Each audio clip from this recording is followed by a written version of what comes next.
This is what the Water River Authority and engineers have been doing since September, because according to them, the inflow of water from this side of the dam is increasing by the day, and so they need to do this particular important exercise to safeguard the dam. And indeed, you have seen videos of how this situation is affecting those downstream in about 9 districts across the southern part of the country. And according to engineers, this spillage that you're seeing will continue until the inflow of water from upstream reduces. And according to them, based on what meteorological services have been telling them, this will continue for a number of days, but they are hoping that by next week the pressure from upstream would have reduced so they can also go ahead to reduce the spillage that you see. And so this is the situation from the Akosombo Dam here in the eastern region.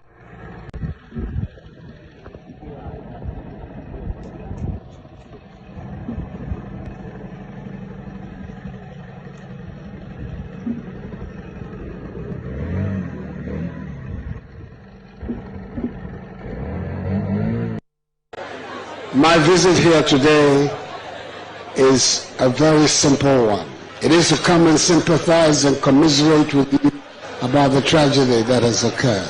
When it happened, I was in America on official business, and the chief of staff called me in America about what had happened, and we discussed what had to be done. So that's when we agreed to establish an interministerial committee to coordinate government response to this tragedy. And the coordination is about immediate, about tomorrow, and about tomorrow.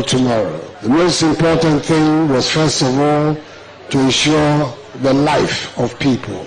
And that is why 9 centers were established here in Mepe for all the displaced people. And the people, all the people in these 9 centers have been provided relief items by NADNO. And it's NADNO's intention to continue the exercise of providing relief items. So apart from what NADNO is doing, we have also to think about the future. I'm aware that you are farming people. There are people who are farming on the banks of the rivers, river banks that have overflown and destroyed many of the farms. So one of the things that the Ministry of Agriculture, the Ministry of Finance, and the Office of the President is going to be working with the District Assembly is to decide exactly the nature of the support we have to give to you when the water has gone away, to enable you to do the farming. This is why I'm saying that the committee is working in several phases. One, immediate relief, and then tomorrow. But I want you to know that the government is going to do everything in its powers to assist, to make sure that things are all right. I think everybody here, and I hope you take the message all across, North Tongu, South Tongu, Central Tongu, that when these things happen and government acts, politics does not come into the matter at all. When I took the oath of office as president, I took the oath of office as president of every single individual in Ghana, of all peoples in Ghana, all districts. And whether they voted for me or not, once I have taken the oath, I am the president of all the people.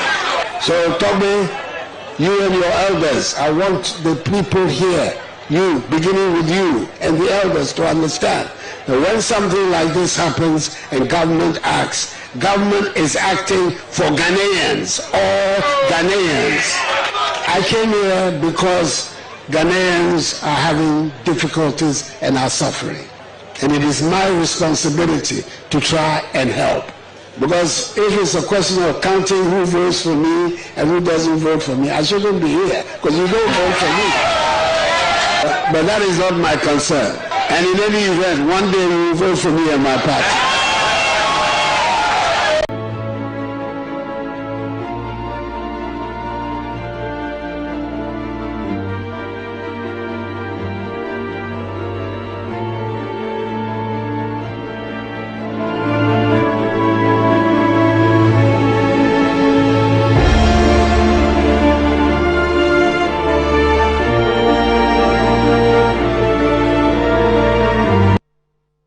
sometimes those who claim to be holy, those who claim to be pursuing the interests of God, say things and do things which gives God a bad name. And those who are promoting this cathedral project are actually destroying the image of their God. They are destroying God. They are painting him as an insensitive God. An insensitive God who has no sense of priority. An insensitive God who is egocentric and so on. That's the picture they are painting. And if I were their God, I would be very angry with them. If I were their God, I would be extremely angry with them for destroying my name. The building of a cathedral is very important to me. It's a pledge to me. Now, who makes a personal pledge to build a national edifice? And have you seen some before? Who makes a personal pledge to build a national edifice? If you make a personal pledge, then what you are going to build is not going to be for a national. So, please, the building of a cathedral is very important to us. 70% of our population are Christians. I'm very happy that our Muslim friends have got a cathedral, a mosque befitting the status of their religion. A lot of you were excited when you see your father up there, always happy. Papa is up there, Papa is up there. But when you are up there and you are fighting up there, then some of you are crying. How can I go up without fighting the demons in the air? And so stop all these fights and all these arguments. The question is that, is your father okay? I am 100% okay. The question is that, is your father happy? I am super happy. The question is that, is your father going to go through this? I promise you, I'll go through it honorably. So every one of you should relax, be happy, and don't, like Doc said, don't waste your time fighting on the Facebook. Waste your time pushing the agenda of expansion. Post messages, preach to people, let everybody know that surely it is our year of expansion. Are you excited? Tell your neighbor, I'm all right. Amen. Thank you, Prof. Now I know I'm now experiencing that this church is not for me, because what is the difference between the ordinary thief and the political thief? Number one, the ordinary thief steals your money, your bag, your watch, and your jewelry, isn't it? But the political thief steals your future, your career, your education, your health, and your business. Number two, the hilarious part is that the ordinary thief will choose whom to rob, but you are the one who choose the political thief to rob you, because we choose them, we vote them, we blindly say we are not blind. Who is deceiving who? The ridiculous part of the whole issue is that we will fight to defend and protect our belongings from the ordinary thief, is it not? But we fight each other to defend and protect the political thief. Is that not what we do? Thugs will be fighting themselves to protect those that are stealing our career, stealing our joy, stealing our health, stealing our success. What a shame. If you reach a certain stage in life and there is nobody who can look you in the eye and tell you the truth, you are doomed. And that is where our country has gotten to. We need to rescue this country, wallahi. And I feel very terrible as a Ghanaian at this time. This country is in serious trouble, ladies and gentlemen. We are in serious trouble. We need to rescue this country, ladies and gentlemen. The presidency has been so depraved, so muddied, so dirtied, that I tell you in all sincerity as a Ghanaian, that I feel terribly sad today as a Ghanaian. We need to rescue this country. Wallahi, inshallah. Please don't cry. We shall rescue our country. Government is broke, government is broke. The people are spending billions to go inside the government that is broke. Have you ever seen a minister who resigned because government is broke before? Government has no money. Have you ever seen a governor who said, ladies and gentlemen, when I was elected, I thought the government had money. Now I discover government has no money, I resign. Have you ever seen it? Government has no money, but they are bringing money out at election time. Where is that money coming from?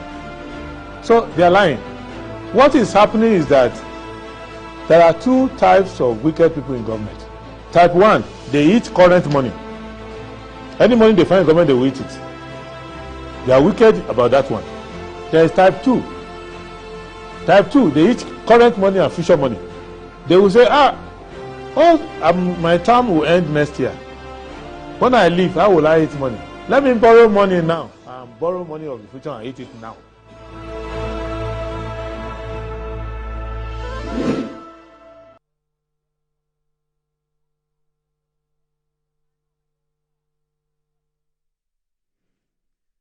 All right, a very good morning to you. Welcome to Good Morning Ghana. We're live from the studios here at North Ridge, and we're also streaming on Facebook as Good Morning Ghana and also on channel 277 DSTV. Let's go through the newspapers and we'll come back to the guest. I start off with the Daily Graphic. It says, President inaugurates Zonda Sinotrack Assembly Plant. Cut salt for Phase 3. Akosombo Bong Dam spillage. Victims brace for cholera, typhoid. Tong District declared public health emergency areas. 2.3 million Ghanaians suffer mental health conditions. Ghana card acquisition. Government must fund NIA-EC. Ghanaian Times. Limited voter registration exercise. EC captures 910,996 voters. Exceeds 700,000 target by 200,000. President inaugurates second phase of Sinotrack Assembly Plant at Katamanso. Major Mahama murder case, prosecution addressed 7-member jury. Young person suffering from mental health in Ghana alarming. Dr. Ekrimet. Alleged coup plotter denies joining group to topple government. Daily Guide. Minister showcase initiative to pull girls into STEM. Guarantor abusers will be jailed. EC. Nana opens new Sinotrack plant. Duncan Williams Eastwood Anaba exits Cathedral board. Amidu accuses SP of public deception. The New Crusading Guide. Over 3,000 heavy light-duty vehicles expected yearly as President commissioned second phase of 1D1 air vehicle assembly plant. Marked for mudslinging, Akosua Frema Osei Opari's head on the chopping board. Ioko balls, 8 others on it. The top right corner, Gomwa Fete Chief bans noise making in Kaswa. 40 other communities. Dam spillage VRA provides medical support to flood victims. Akosombo Dam spillage declares state of emergency in Volta. CCCFS tells government. Doma East MP petitions MPP leadership, calls for calm ahead of presidential primaries. The Insight. Plot to remove IGP. CSOs unhappy about Atachia-led committee investigation into leaked tape. Galamsey Dr. Fosuado speaks on why Ghana will soon import water. Efriya Koto, he says, debt financing hurting Ghana's economy. Dr. Uso Efriya Koto here. And then leave Ni Kofi Kuma the first alone. He didn't sanction publication over killing and shooting incident at Tetegu. Citizens declare. Socialism, not just a possibility, it's the only possibility. Left leaders insist as they gather in Johannesburg. The Herald.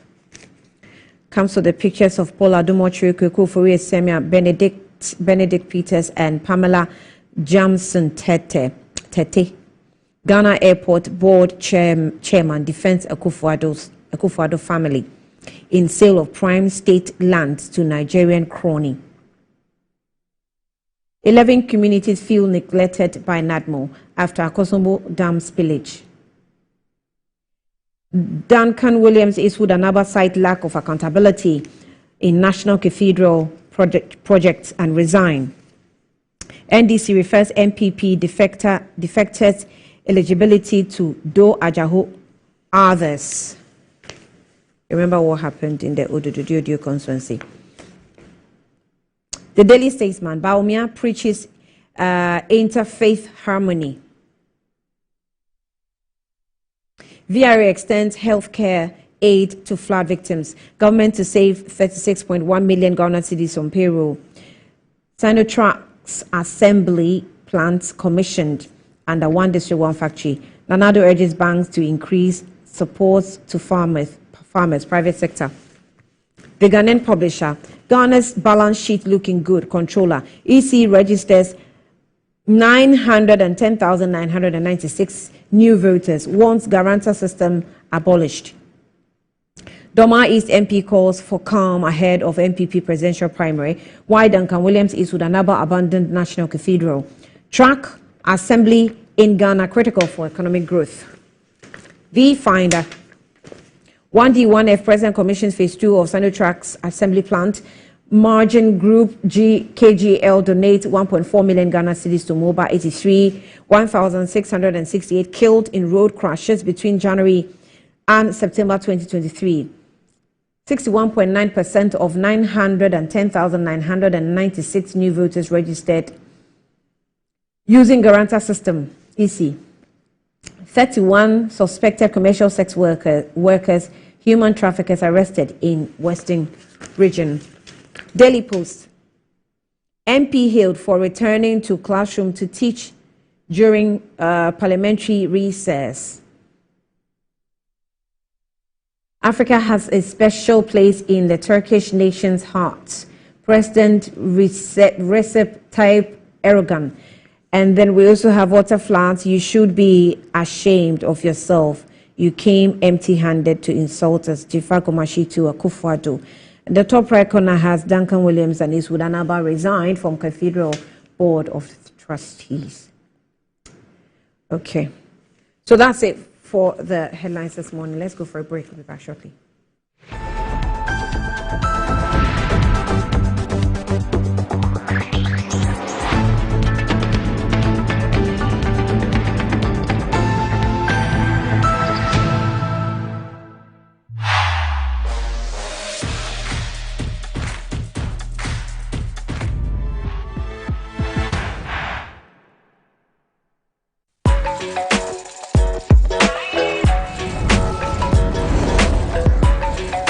You are your own person, unique, one of a kind, special. That's why you deserve everything tailored to suit your particular taste, your preference, your needs. Just like MTN Just For You. You can get customized offers tailored to who you are. Dial *141# or use the MyMTN app to get to choose from a variety of offers made just for you. Betway is your gateway to a theme park full of gaming excitement. A whirlpool of wonder where your favorite games come to life. Where you can take to the skies with max payouts that reach into the millions. All in the palm of your hand. Visit betway.com.gh. Terms and conditions apply. Betway is regulated by the Gaming Commission of Ghana. No under 18. Bet responsibly. Betway. Bet your way. Enjoy the fruits of your labor, they say. But as humans, aging and physical infirmity stands our way of enjoying our mansions and homes. It often becomes challenging, if not impossible, to use our stairways day in, day out. With portable American pneumatic vacuum elevators, PVs, you are assured of unlimited enjoyment of your mansions and homes. It's a self-supported elevator for vertical movement of humans and goods at homes and offices. The original comes in 3 custom-made upgrade models with wheelchair accessibility. Call it luxury, but it's a necessary imperative for vertical mobility. Do not let aging or infirmity limit you. Get one for your easy vertical mobility at home. It's affordable and can be installed in just 3 days without modification to your existing building. It's however easier to incorporate it at the construction stage. We also have traditional Fuji elevators and escalators for your high-rise buildings and malls. Visit Lifts and Elevators Company Limited at Sakumono for your elevators nationwide. For free consultation to call or WhatsApp us on 0200-535-515. Lifts and Elevators, the elevator people. Ready for something refreshing and great tasting? For your kids' enjoyment? Angel Cola. For your graduation enjoyment? Angel Cola. Beach hangout? Angel Cola. For all your refreshing moments? Angel Cola. For your parties, get-togethers, events, and celebrations, enjoy a chilled bottle of Angel Cola. Radio Grandma, today is your day. Over to you. Thank you. Enjoyment Cola. Angel Cola. The Enjoyment Cola. Enjoy all your moments and fun time with Angel Cola. This advert is FDA approved. Anti-cavity, gum protection, brighter teeth, and fresh breath. I'm a fair missy way. The patch of Bantama. Machasi.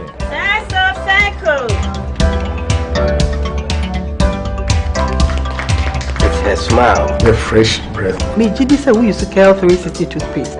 Some kind. Cal 360 toothpaste. Yes, Kia. Cal 360 toothpaste. It's a gum protector. Onim jom kasan. Kile Hossein. Cal 360 did the way. Its cool mint gives me fresh breath and your confidence booster. You will see so feeling when you know Cal 360 toothpaste. Happy smile. Cal 360 toothpaste, anti-cavity, gum protection, brighter teeth, and fresh breath. Cal, happy smile. This advert is FDA approved. In life, choice is good, but choice plus safety is way better. Your safety and comfort is paramount. Under the cylinder recirculation model, you can buy LPG in a safe environment. All cylinders are inspected and maintained to the best safety standards, so your safety is assured. Just take your empty cylinder to the nearest exchange point and swap it for a filled cylinder. Different cylinder sizes will be available to meet your pocket size. Imagine cooking in a smoke-free environment. This will improve the health and well-being of you and your family. Choose LPG in a safer model of distribution. Cylinder recirculation model, securing your safety, creating more jobs. A message from the National Petroleum Authority under the patronage of the Ministry of Energy. My son, there's more blessing in giving than receiving. When you fear for you and couple the makers in The pneumatological aberration of the Lord revealed unto me this night that me and my household should go out into the world and bless the world. Makers Electronics Company Limited. I'm up to 67% discount. Our selected appliances. This is what I call quintessential immaculatability. The Makers Electronics Company Limited. Ewo Taifa Burkina Highway. Amasama Zongo Junction. Edike Pharmacy Dining. Oyer Fateman Boga Junction. Ashaman Valco Flat. Kumasi. Ahinema Kokobin. Asafubuachi Hospital Junction. Takradi. Efiekuma. Number 9 Market. Tell mom and dad about the Makers Blessing Attack program. From 0552 222 253 and 0552 222 254. Terms and conditions apply. Everybody knows Acrobato, and if you know Acrobato, it means you know M-Punch Homeopathic Clinic. M-Punch Homeopathic Clinic is my pillar. Let's hear what others are saying about M-Punch Homeopathic Clinic. Who be careful M-Punch one? Chese na me ankasa me period na se problems wom. Ntina ma wo ho idea ma me. Papa chese na nya asem ketewa. Na me coin point no mo hwe me mogya mu no mo hwe bibia na so mo meduro. Mo meduro me fire no. Ene ma won kura mienu. Kofo kwa na mkwan mu a eba. Head everything yourself. Me ma me no adwodwo eda ho a wontumi nante. And then call end point. Omama nura and then why dear what me sorry anante. That's end point for you. Hello. Hey, Oshisho what chair? Okay. A free bra would the end point what dance. I'm a choir no. Me Joseph say my name Koye and person my name and then Magina Sabema. Now me be here for the hard in You heard everything. I have secret. End point is my secret. End point homeopathy clinic. I'm free. Masana go Masiamba. They say you see you go cashless. They get cashless here. You say you can be a issue your office. You see the power up back. And also another you'll be beer. Set up auto credit. Set up auto credit and no one issue. So what problem be up as a issue for everything? He answer over power up so. And one on the two assembly up the copy. So only smartphone and money how. And there's only data and so and it's you will bring. And one said, who bring your young phone. Oh, sorry. Open your phone. No one direct *226# You are through there. You see the power app no. Mobile money, Visa card, Mastercard, a BHP here. You let me say you see the power app. I want to show a down some. It's simple.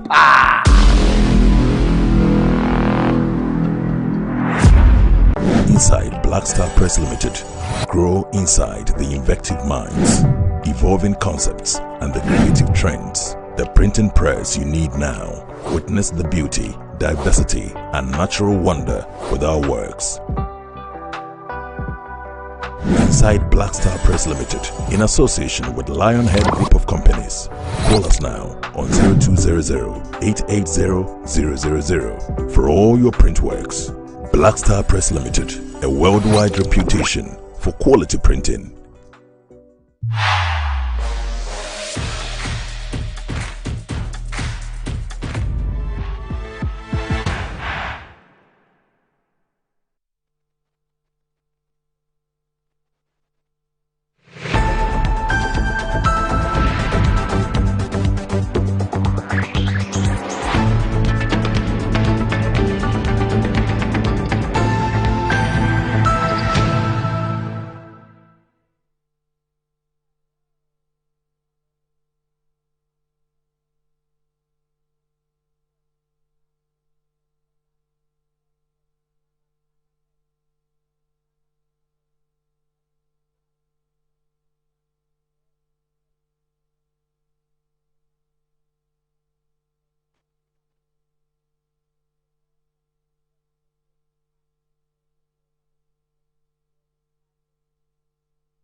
Sometimes those who claim to be holy, those who claim to be pursuing the interests of God, say things and do things which gives God a bad name.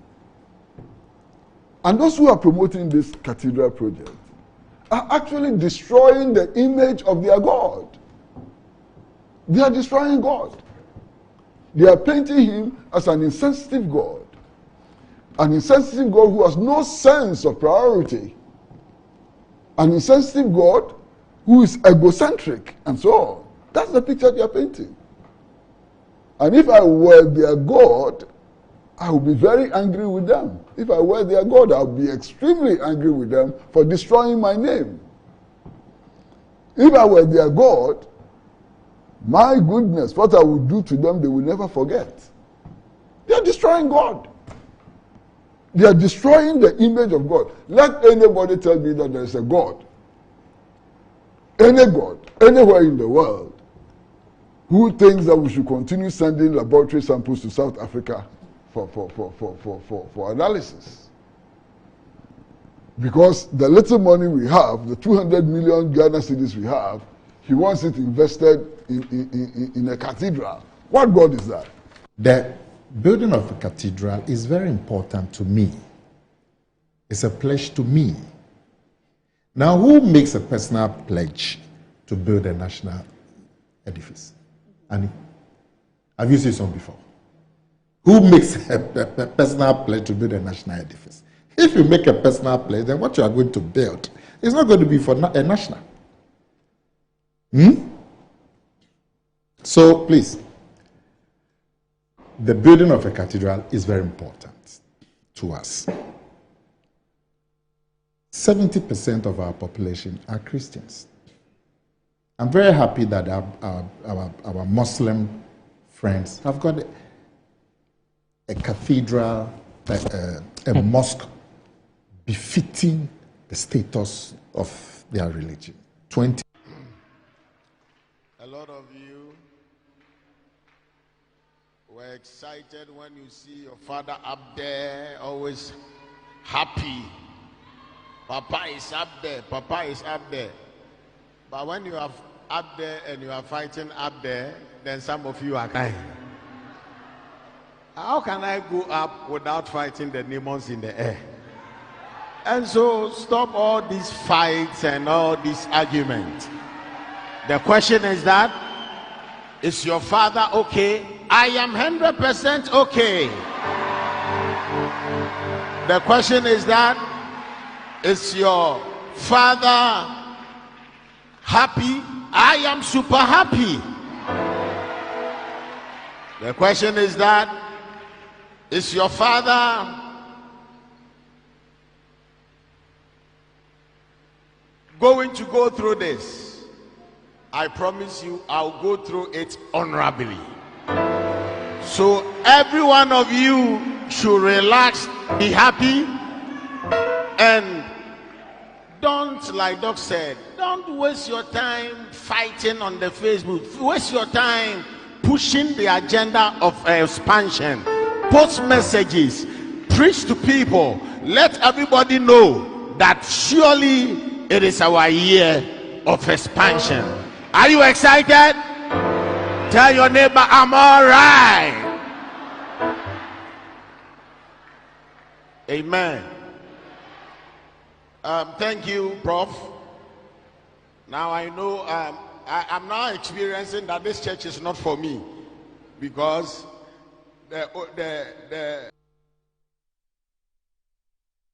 Welcome back to the program. It's Good Morning Ghana, and I'm in the studio with government spokesperson Eric Amwakuchum, who is joining me in the studio. Welcome. Good morning to you. Morning. Well, we're still expecting Ambassador Sampiale to join us in the studio. He's also president of the NDC Professionals Forum. When he joins us, we'll introduce him. But you're welcome. Thank you. I hope it has been good for you. We're talking about the gas circulation situation earlier. Maybe you may want to.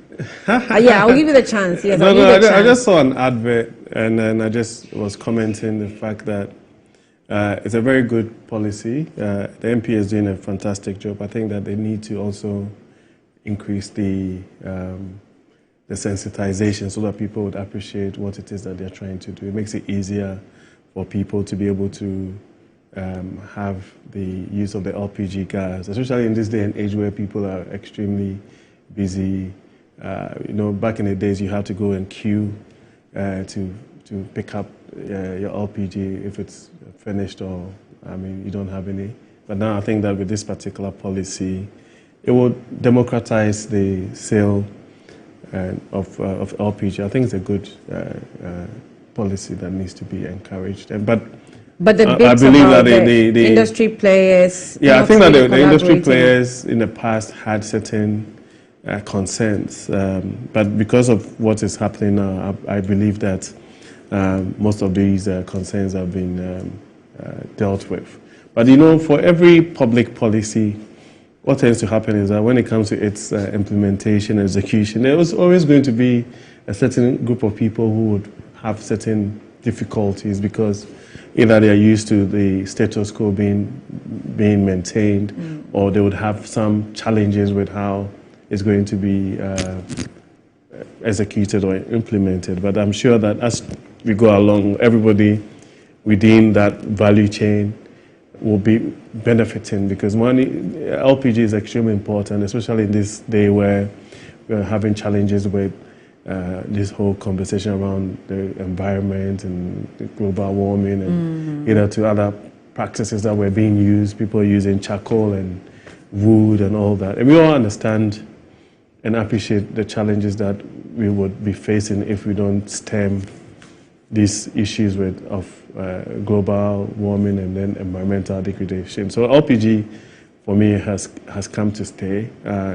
Of course, it makes it easier for people to be able to also use it for either domestic purposes or commercial purposes. Some people are even reconfiguring their vehicles and using LPG as well. So I believe that is a step in the right direction. God has been good to us as a country. We even have LPG in abundance. I'm sure that as they facilitate that and put this system. That's a nice one you threw in there. Yeah, it's true. Yeah, we have that. So I think that we can take advantage of all of these things. And again, sometimes as a people, anytime we're introducing something new, we have issues with that. But the change is difficult. And so I would also urge the NPA to be appreciative of the change management issues that you would have to deal with, where people would now have to be re-sensitized. You understand the concept, the people within the stakeholders. But in a final analysis, once the consumer or the end user is happy, I think that's what's the most important. Mm. All right. So those of you who still, do we? How many depots do we have? I don't have an idea, but I think that maybe next time I'm here, but it definitely must be across all regions. Yes, I think.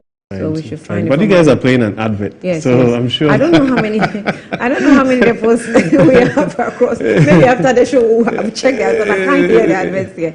Anyway, so we'll have to check so that if your cylinder is actually old, try and find a depot around, and then go and change. Because when you go, then you don't have to be in a queue. It's already filled. You pick it, and then you only pay for the gas at a reduced price. When this window is open, that's the opportunity you have. So try and do that. Well, this story, I wanted to, before I go and look for some monies, it's spread all over the papers. I can't ignore it. So let me just pick it. It says that over 3,000, Crusading Guide, over 3,000 heavy light duty vehicles expected yearly. And that's as President commissioned the second phase of 1D1F, the vehicle assembly plant. Then we have Statesman says that Sinotrac's assembly plant commissioned. We have Nana opens new Sinotrac plant. Ghanaian Times President inaugurates second phase Sinotrac assembly plant at Katamanso. Then we also have Daily Graphic before Akusomo, President inaugurates Zonda Sinotrac assembly plant cut salt for phase 3. So that's part of the 1D1F policy. Yes. Yes, it is. Tell us about it. Okay, but then before I do that, I think that it's also very necessary to empathize with the people who have been affected by the. No, I'm going to go there. In fact, that's my main topic. Except that I saw this, and I thought. I saw that it's the 1D1F policy. Okay, I'm interested in this. Right. Yeah. So, but it's also important to empathize, and then once we get to the point of that topic, maybe we can discuss a bit further. And wish them well, wish that within the next few days the water will subside, and then also the relief efforts by government and other private individuals, and then the corporate Ghana would also suffice as we find lasting solutions to the issues. Now, yes, like you said, this is like phase 2, and the president has actually commission the phase 3 of that particular project. Now, anytime we talk about industrialization, the concept is such that it has to be something that people will be able to touch and feel. Now, Sinotrac is into heavy equipment and trucks and all of those things. And then they believe that as part of their expansion projects, they want to have a factory situated in Ghana that will produce these tracks for local consumption and also to export.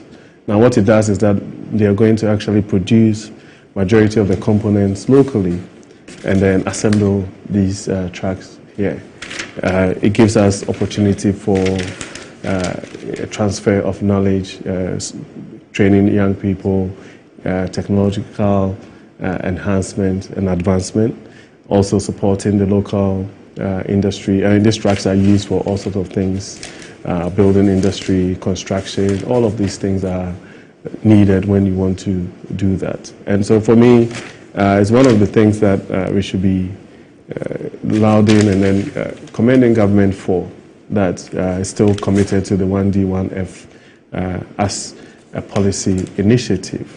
And then also making sure that there's a collaboration between the Ghanaian public sector and then the private sector. I'm very interested in even the transfer of knowledge, that you have young engineers that are being trained locally who would now be able to acquire this knowledge and skills that would inure to our benefit as we go on as a country. Now, of course, this is one of many. And now, when they go into the phase 3, apparently the components, majority of the components would actually be manufactured here, and then the vehicles will be assembled. In previous phases, what they used to do was that they have what they call CKD, where they bring the components and then come and assemble here. Now, the next phase is to actually... How does this qualify to the 1D, 1F policy of government? How does it qualify? Yes. I mean, how does a foreign company investing in Ghana, setting up its own company, be captured under 1D, 1F? Well, so the 1D, 1F is like a gamut. Don't get me wrong, I know it's a PPP. No, what I'm saying is that the 1D, 1F is a gamut of, if you like, benefits that accrue to businesses that are engaged in manufacturing. And so they have some exemptions, which is either import subsistence, duties, some tax holidays, and all of those things. So all these components go into the benefit. I think there are 10 various benefits that any company that is interested in the 1DF project will be able to benefit from the policy, right? So really, it's about the gamut of benefits that you get as a company that qualifies you for a 1D, 1F. So what tends to happen is that most of these companies would actually write to the ministry. No, clarify that. Yeah. The gamut of benefits you get qualifies you into the 1D, 1F policy. Yes. Why? Why?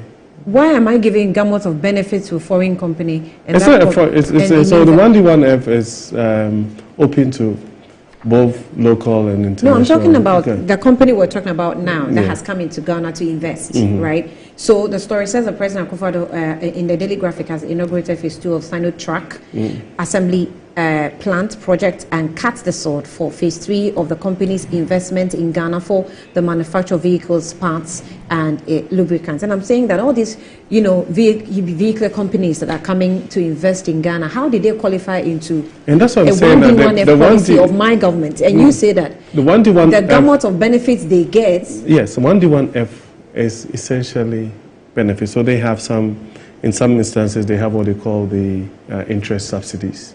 So interest subsidy, for example, if you go to a bank and the rate is, let's say, 25% for argument purposes, government takes a chunk off the interest so that you pay a certain percentage.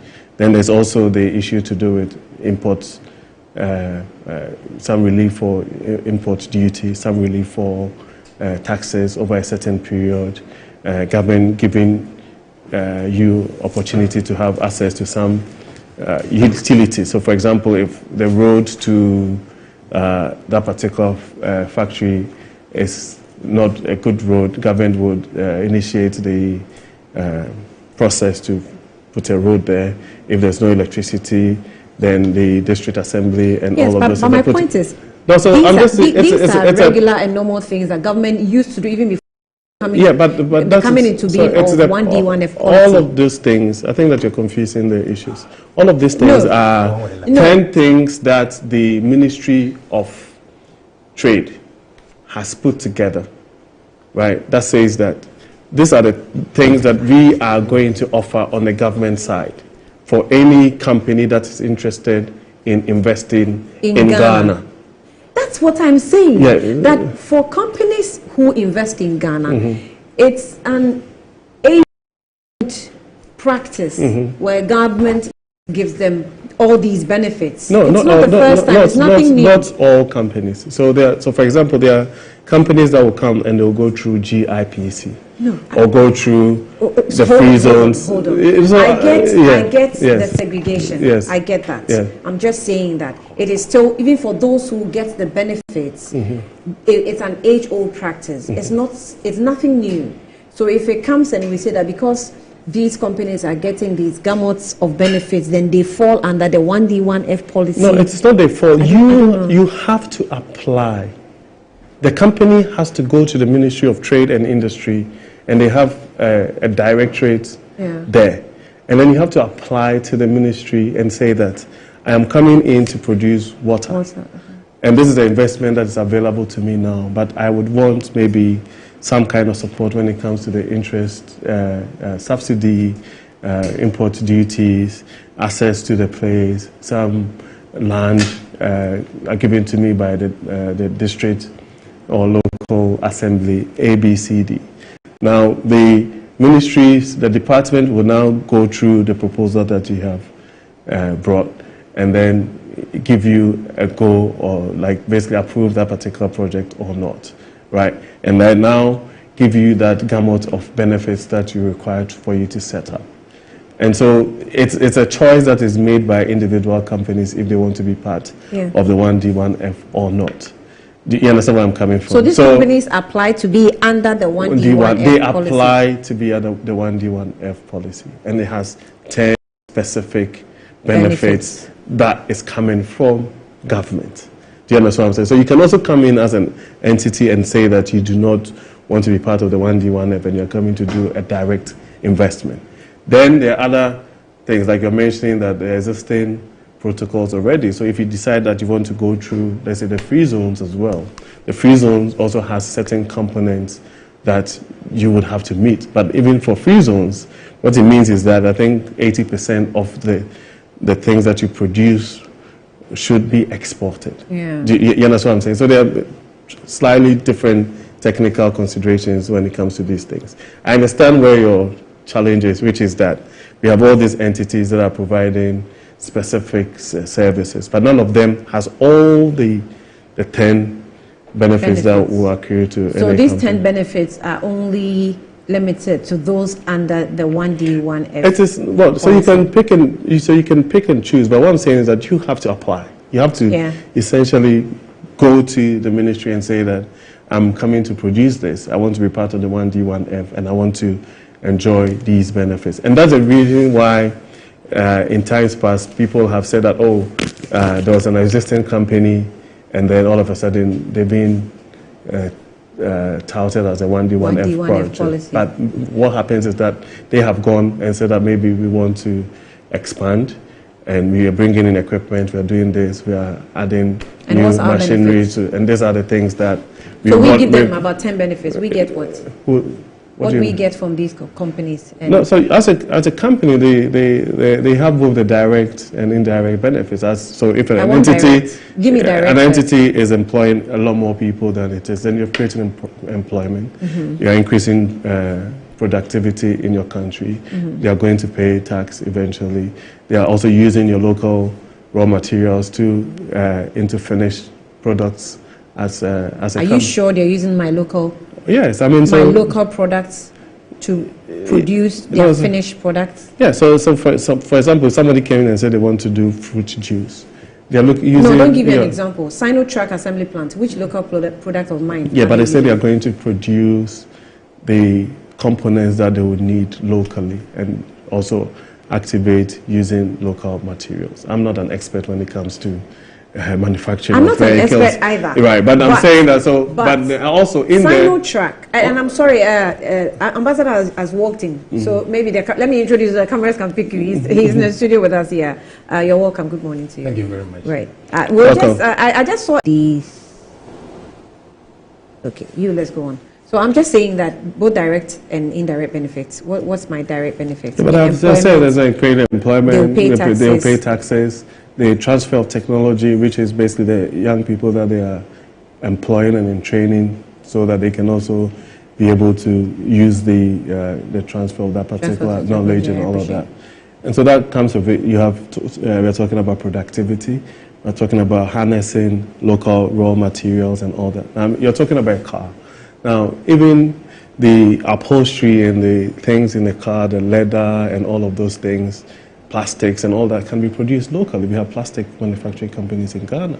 We even have lithium in Ghana that now can go into the production of car batteries and all sorts of components, right? We haven't started mining lithium. But we have. We don't have the law to mine lithium now. I'm just saying that we have. I'm just giving you an example. I know we have. Yeah, I don't use it because we haven't started mining it. Right. I mean, there are companies, especially in the central region, that are already in the process of trying to secure a license. Exactly, yeah. And all I'm saying is that, and so these are components that can be manufactured locally, right? And when it comes to production, what it means is that you're bringing whatever raw material, even if you have to bring from outside, into the country, and then basically transforming that into components and parts to produce locally, right? And so for me, I think that this is not the first. Uncle is here. We've been producing cars and trucks in this country for 50, 60 years.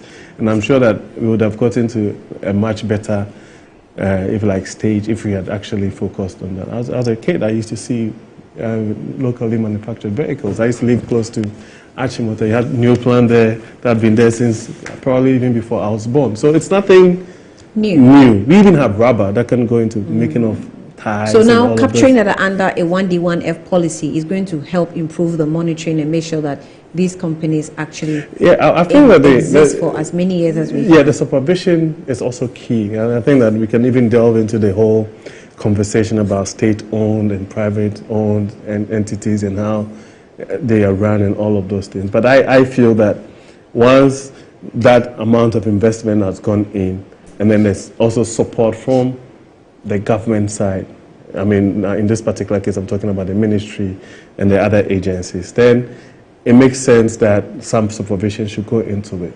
Okay. Now, what tends to happen as well is that sometimes these entities would set up and they will have some peculiar challenges that would need to be resolved. And I think that is where, over the period, some of these companies have gone aground. So once we're able to be proactive with making sure that these challenges are resolved, then it will not just be Sinotrack, it would actually dovetail into other... Ghana setting up its own vehicular company. But because there are a few of them here as we speak. And because there's transfer of knowledge. Yes, exactly. So we can do it. We can do that because,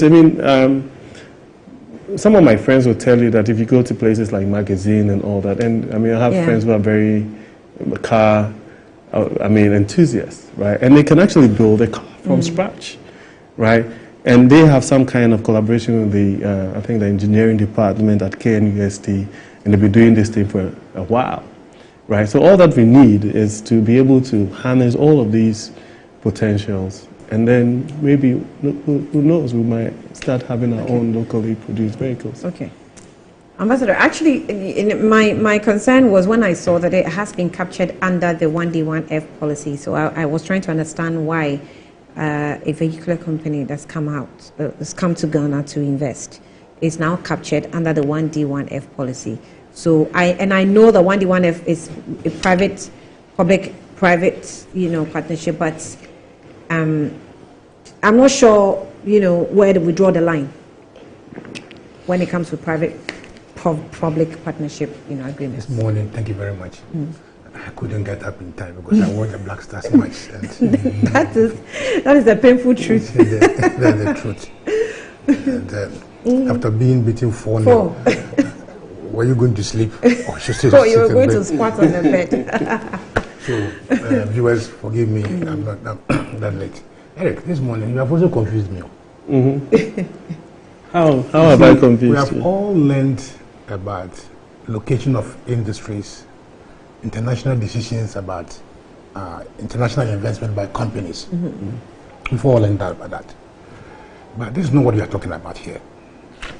We are talking about a specific program that was initiated by your party. In fact, our government, we say. No, that time it was a party. Okay, I'll take it. And to enthuse us, they developed a pie chart. Remember that pie chart of wherever one industry was going to be located. So for my Hunter West, it was said that they were going to do bamboo and rattan company. Right.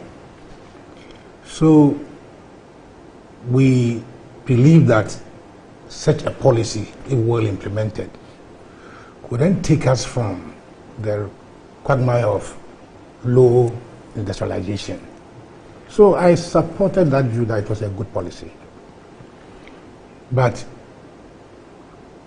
they said, you journalists say the devil's in the details. The implementation of the program so far has proved to me that they didn't have the scope properly defined. The scope was not properly defined. So that is where, as a country, we have been fishing for industries to put into the program. Annie, if we say one district, one factory, on the basis that the factories were going to be sited because of the local raw materials, not so, local raw materials. One of consideration. I mean, we all learned O-level economics, where we all did it, location of industries. Yes. Okay. And in this one that the president commissioned, where is it going to be located? In Abosokai. Abosokai. Is it Abosokai? Abosokai. Let me just try and get it well. Abosokai is basically a spare parts hub. Also. So if you want to locate an industry, that should be... Katamanso. Katamanso. Is it Katamanso? Yes, Katamanso. Oh, you mean that failed? That okay. Yeah. Eric and I know so it's Katamanso. that if you want to locate an industry that can do for transfer of technology and knowledge, it is Swami Magazine. Takradiko Kompe. You know that? These are the places where we are looking for such interventions so that our local artisans can fix themselves into it. Right. Eric, there's also the difference between industries, various types of industries. If you come to the automobile industry, you go to France, you have the Peugeot. They are manufacturing the cars from the ceiling to the tires. Okay? And then we have the value chain production. You know, but what is happening here is that we are just inviting assembly plants. Assembly plants. And assembly plants per se are not the kind of industries that develop any country. Because if it is Peugeot, they would have dismantled all their parts, okay, and therefore be able to water down their taxation in their home country. Because that's not a car, these are components of the car. Then they come to your country to assemble them, and a different tax regime. So don't let us confuse ourselves that because we are going to have this company at Katamanso, whatever it is, we are going to industrialize. No. In any case, the modern type of production, Annie, how many people are involved in that? In a plant? How many? Maximum 50 people. In a plant, that is assembling plant. Maximum 50 people. All right. You asked a very important question. What is in it for us? In any investment decision, we're looking at the cost-benefit analysis. Yeah. And Eric was trying to do something very good by telling us some of the benefit that goes to the investors. You're going to be given land. I mean, he said about 10 benefits. 10 benefits. We often give them land. Land, yeah. And utility, access to electricity, and road. we are forced to do utilities and other things for them. What comes to us? Not only that, we give them huge tax exemptions that we will not give to our local industries. Okay? We don't give that to our local industries. We give such huge tax exemptions to them.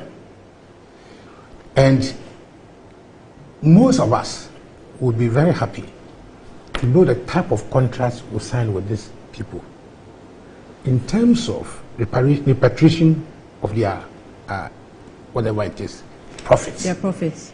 But you know, when he was talking, it just took my mind too far. I was now beginning to think too much about, okay, what's in the contract? How is it that an assembly plant comes to Ghana to assemble, which they've been doing, companies have been doing, we've been giving them tax exemptions, we've been giving them all these benefits. What makes this different from the others that is being captured under 1D1F policy? That he says that, well, the 1D1F policy, you know, until it came into existence, people weren't doing that. But now that it's in existence, companies will now come and apply, knowing the benefits that they offer. Let me explain. But I can also say that this is sorry, just to butt in. There's also a phase 3, which this phase 3 is not going to just be assembling, but they're actually going to produce or manufacture some of the components here. You understand? So we move from just the assembling to actually manufacturing. And you said they might use, or they will. Yeah, but they said that they will use some of the raw materials that they find. You are not the Minister for Industries. Oh no, I'm not. But I have. Speaking this morning. Listen. No. Okay. All due respect. I mean, come on. I won't be speaking out of 10. Okay, that's fine. If, as a government communicator, right? Maybe the topics were not given to you, but I'm expecting that this is the contract we have signed with that company. All right.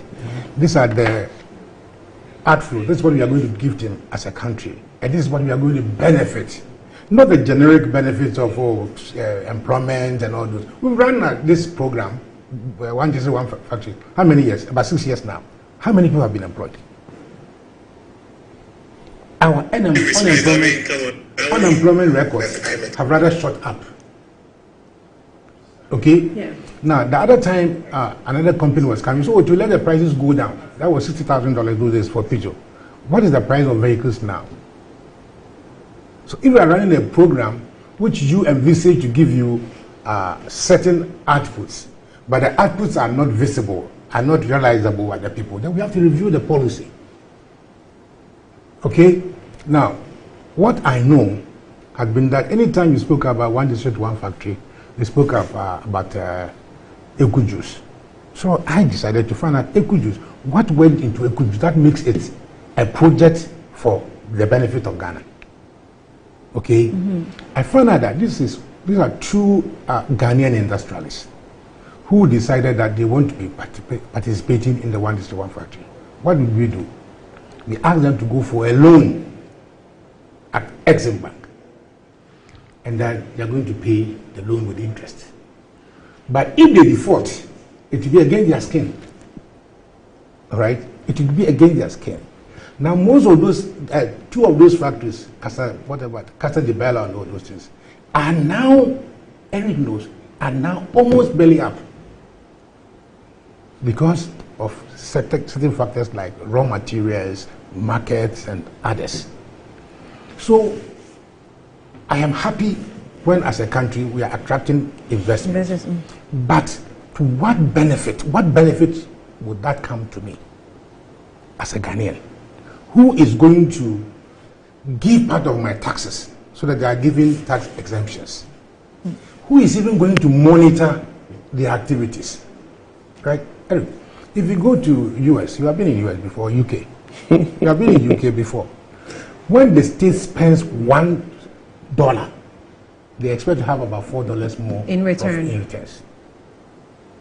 Because they don't throw their money just like that. Here, the money that we are even giving to those people may be loans contracted from other countries. So we need to be careful about the way we announce some of these things. one day I was at one of the radio stations, TV stations, and then there was a demonstration by the Neoplan. Annie, you may not be too old, but we used to have buses assembled in Ghana. We then moved to engine repair, and you could see used Neoplan buses, what we call Awudizaka, all over. Hey. And yeah, there was one footballer who invested in. I know him very well, yes. but I don't know. Yeah, he invested in some of those buses, so we call that bus from Tamale Awudizaka. Oh, okay. That was tangential, because then the buses would then employ Ghanaians, right? The mates and others. Then you go to Neoplan, you could see a lot of workers there. Not only that, we had Willowbrook. Eric, you remember Willowbrook? Yeah. Willowbrook also. So these are very pragmatic means or better ways of implementing such an industrial process policy. But this one suffers from scope. Scope. What does the policy cover? What does it entail? Tax exemption comes prominent. Land, when Ghanaian importers are being squeezed through the nose, you hear them. Last time they were on your program, the feed forwarders and those things. Today you go to the ports, they are virtually empty because of our taxation. But then we turn around to give such tax exemptions. Eric, is it the first time we are having Sino trucks in Ghana? Sino trucks. They've been here. Now, if you go to Kaswa and the rest, they are overpopulated. These sand and stone vehicles, we have them so much. Now, that industry, what is your impact assessments? What impact assessment have you made? Yeah. Regarding your vehicular movements. Before you accept any industry to manufacture cars here, what type of cars? What benefits is it going to give us? All right? Now, the silo trucks that we have are now owned by Chinese at the quarry site. So if you want sand or stone, you go to a Chinese, because the trucks belong to them and the drivers work for them. What benefit does that give us? We're working with them, employment. And you see, these are some of the challenges we have with such a program. But the announcement of it, when the president or anybody stand up to announce such program, it is like, Eureka, we found it. From today, we are not going to have any problem. But then they rather compound our problems. Eric, the decision for these companies to locate in Ghana is not because of your 1G1F. It's because they are looking for markets. Their markets are saturated. They are running away from their overtaxation in their home country. And sometimes when they come here, you know and I know, that they even go to our local banks to borrow money. Because some of them come without any money. Because if we're looking at the cost and benefits analysis, I'm not even expecting more foreign companies to benefit than local companies. I expect local companies to rather benefit, entrepreneurs, people who want to do like eco-juice. If they're benefiting more, I don't have a problem. But for Sino Hydro to be benefiting more because we're creating an enabling environment for foreign companies under 1D1F, I don't see the point. During our Champions time, excuse me, Eric, it is when there was pragmatic policy of allowing Ghanaians to occupy the commanding heights of business. That is how come we established some of the factories that we have. The new planting came under Champon. Willowbrook came under Champon. And they had serious Ghanaian participation. And this I know track business. Who are the Ghanaians involved? So that we can give them our land free. So that we can give them tax exemption. So if the president wants us to take this program serious, I will demand that they should publish behind the scissors cutting.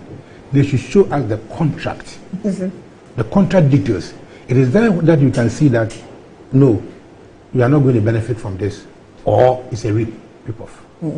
Well, let me make some money. MTN Color Tunes, it says that if you're ready to treat your colors to good tunes while you win incredible rewards, earn points by purchasing, renewing, copying, or gifting your favorite color tunes, and you can win amazing prizes based on your total accumulated points. Yep, build as many points as possible and you can win tons of data to stay connected, things you love, or you can win an amazing 10,000 Ghana cedis cash prize to splash on your favorite things by yourself, right? So it is perfect way to entertain your callers with music and get rewarded at the same time. Start collecting your Caller Tunes points today. Visit the Caller Tunes, and Caller Tunes is callertertunez.mtn.com.gh, or dial star 1355 hash, star 1355 hash to get the MTN Caller Tunes promo. Lasts until 7th of November 2023. Terms and conditions apply. So please go and get your Caller Tune now and get some 10,000 cool 10,000 CDs. So Calkits, brushing your teeth. Calkits says that sometimes become very difficult due to the resistance of your children and the taste of the toothpaste you provide for them. So use Calkits toothpaste flavored with strawberry that gives a perfect taste for kids and makes them develop personal attitude and love for brushing their own teeth. And Kel-Tooth also protects child's gum, prevents cavities, and makes the teeth strong and healthy, right? So Kel-Kit toothpaste is recommended for children between 2 and 6 years old. It's a product from Samara Company Limited, SASO, producers of SASO, and approved by the Food and Drugs Authority. Kel-Kit, it says, happy smile, right? Now, lifts and elevators says that enjoying the fruit of your labor is also important as enjoying the margins of your labor. So as you plan climbing the stairs and all that, as it becomes difficult and challenging as you age, you want to get to lifts and elevators. It will get you covered with portable American pneumatic vacuum elevators on the market today. And also, it is simple and self-supported for both home and offices. And it's also lifts your goods as well. Wheelchair fitted. You can actually have a wheelchair customized in your elevator as well. And then it comes in 3 custom-made modules as well. So it's affordable and it can be installed in 3 days. Call them on 0200-535-515 or send an email to elevatorsghana or elevatorsgh@gmail.com. Lifts and elevators are Sakumono as well. So you can call or visit the email, consultations and best solutions, EV vertical movements. Now, your Accra Business School also says that you don't have to secure your future anywhere but with them. That's the Accra Business School. Boost your career with prestigious MSc degree from KNUST, pick an HRM, Communication, International Marketing, International Relations, Public Affairs, or IT Management in just 12 months, 1 year, right? You are an MBA holder there. Dive into the BSc programs in IT, security and cybercrime, IT management and business management endorsed by top universities in Ireland and Wales. We offer flexible entry, payment and learning options convenient to you. It is time to unlock your potential now and take position. Visit www.abs.edu.gh or call them on 0263-888-555 or 0263-888-666. Visit the campus on Spentex Road, Christ Square. Let Accra Business School elevate your future today. And also enjoy cola. It says that enjoyment cola wherever you are, whatever you do, wherever you go. Drink Angel Cola for your enjoyment, or Angel Cola. You have to love it. Ready for something refreshing, great tasting with excellent flavors. The flavors are Angel orange, Angel mango, Angel peach, Angel apple lime, right? So Angel drinks products produce vitality and maintain fluid in normal balance. And it's also refreshing and invigorating and exciting. Angel Cola, it says that tastes like our day. Call them on 0244-832286 and 050-7878-668. That's for your product on Angel Cola. Now, before we go to the Volta areas to analyze the situation when it comes to the floods, let's take a break, Eric and Ambassador. When we come back, we'll get into the discussion. Remember that we also have the Cathedral issue where 2 major, I would say, men or men of God have resigned from the board. We'll get back to that.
Mr. Ampedu.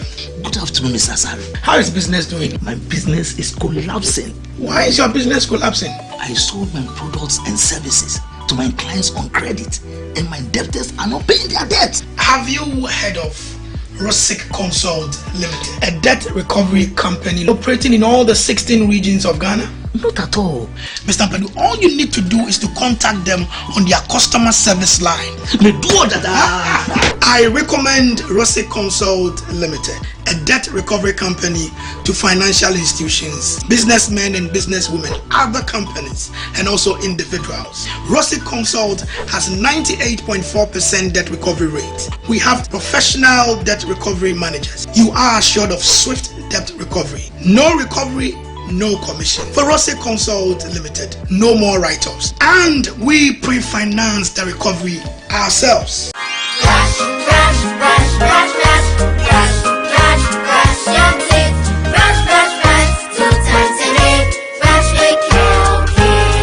Hello, my friends. My name is Calkit Toothpaste. Wow. I was made to be gentle on your gum, but protected. I will protect your teeth from cavity, make your teeth whiter, stronger, keep your mouth fresh all day. And best of all, I'm strawberry flavored. So put on a smile and try me. That's amazing. Just try me. That's my job. If you say so, jump on my brush. Makes your teeth stronger, chicky whiter, chicky stronger. Yay! You did it! I'm glad you like your new toothpaste. Don't forget to brush both day and night. Calkits. Happy smile.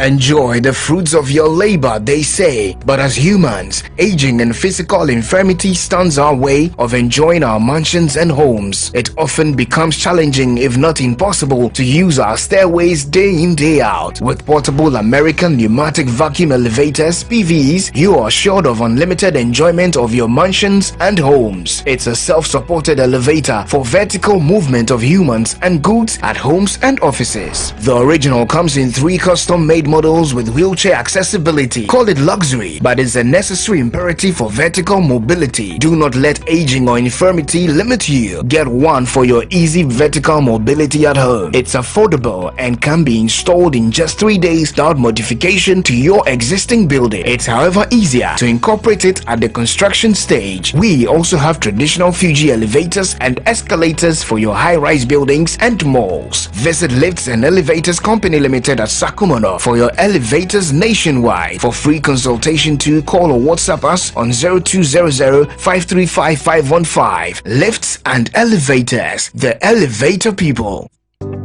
Step into success with Accra Business School. Boost your career with a prestigious MSc degrees from KNUST. Pick from Human Resource Management, Communication and International Relations, Public Affairs. In just 12 months, our MBA can be yours. Dive into our BSc programs in IT security and cybercrime, IT management and business and management, endorsed by top universities in Ireland and Wales. We offer flexible entry, payment and learning options. It's time to unlock your potential and take flight. Visit www.abs.edu.gh or dial 0263 888 555. Let Accra Business School elevate your future today. To help meet your business and private printing needs successfully, we have just the right products and services. At Appointed Time Printing Limited, we specialize in digital printing, offset printing, packaging and security printing. Our innovative designs and complete professional touch on our print products such as posters, flyers, brochures, magazines, poll cards and any other print solution of your choice ensure that our customers are always happily connected to their audience. With our security printing section, our clients are assured of a highly secured and confidential work process from start to finish. At Appointed Time, our prices are very competitive. Locate us at the old GNTC building near Swansea Shopping Arcade, Accra. Contact us on 0501 454165, 0501 454167. Appointed Time Printing Limited. Our printing is the solution. Betway is your gateway to a theme park full of gaming excitement. A whirlpool of wonder where your favorite games come to life. Where you can take to the skies with max payouts that reach into the millions. All in the palm of your hand. Visit betway.com.gh. Terms and conditions apply. Betway is regulated by the Gaming Commission of Ghana. No under 18. Bet responsibly. Betway. Bet your way. For over 20 years of serving the world with herbal and alternative medicine, we've been successful in treating complicated medical conditions with a perfect combination of herbal and alternative methods of treatments like homeopathy, naturopathy, reflexology, and many more. We deliver excellent and effective service to people from all walks of life through scientific and traditional means. We have a well-equipped laboratory with advanced diagnostic and treatment devices to help detect your illness, so we know the right medication to be given. At Amen Scientific Herbal and Alternative Medical Hospital, we are proud manufacturers of our own herbal medication. Our zeal and passion to save lives with our patients at heart and outstanding achievements since 1996 has won us several awards. That is why we say, go herbal, go Amen. We are located everywhere in all the regions. Amen Scientific Herbal and Alternative Medical Hospital. Allahu Shafi. God is the He. Hey, give it to me! Hey, man! Go! One time!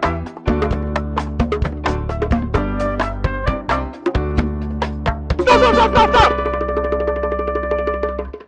Ah! Enough you guys, oh! Continue!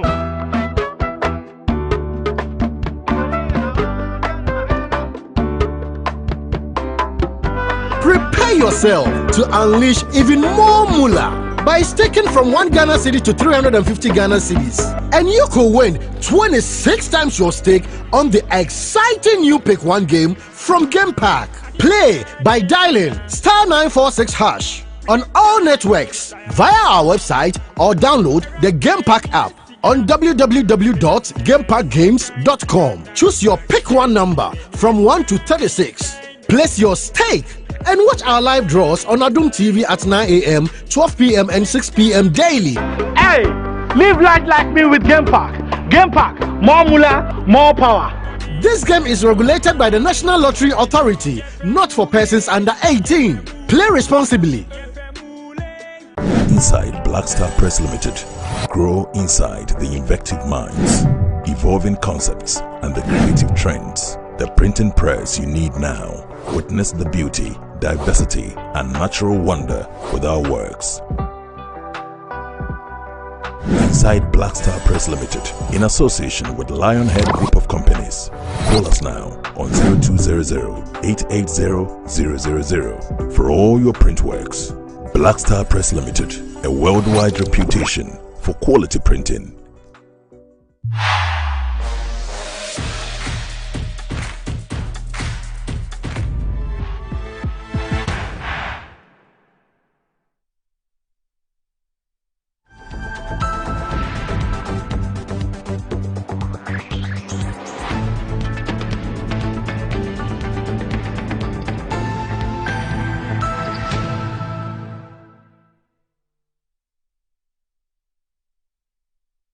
All right, you're welcome back. Well, there's a bet in the studio. If you want us to discuss football, let me know. I'm giving you 5 minutes. Text to me and let me know if you want us to discuss football. But 4-0, dear.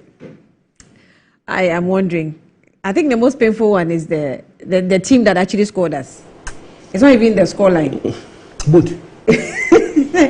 Eugene Eshen Elliott says that, Annie, I'm happy you're quizzing Eric on this 1D1F thing. A company like Narrow Water is hiring over 200 people and producing water in Ghana and is under the GIPC umbrella and well over 12 years. Suddenly, they are not enjoying any benefits because they are not under 1D1F.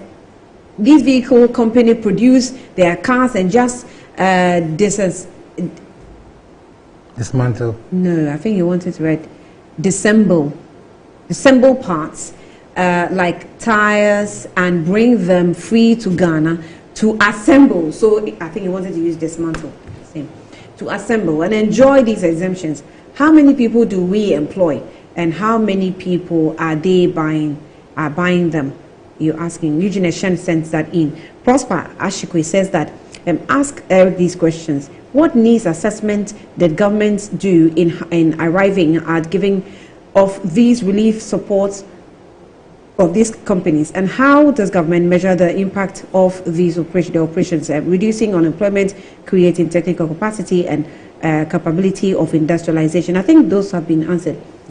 As to whether the needs, the impact analysis and cost-benefit analysis, Eric has not been able to provide it. No, but I'm not a technical person in the company. No, that's why he said you're not the minister. No, so but even those things are things that you'd have to use like a pre-evaluation and then a post-evaluation. You create maybe a quarterly or yearly evaluation report. As we speak, you can only project, and sometimes it's not everything that is politics, I mean, you can only make projections, which is a pre-evaluation strategy. Then after that, the period, it's sales, profitability, number of people that have been employed, the knowledge transfer, and all of those things. Okay. If there are components or indicators, then after that period, you will be able to come and do an evaluation and say that, yes, I've met those things. Even existing entities do so. Right, and for example, to be honest with you, there are too many questions on the no, but it's okay. I like those questions. You understand? Because it is not. Can I finish? Have you given the same facilities to Kantanka?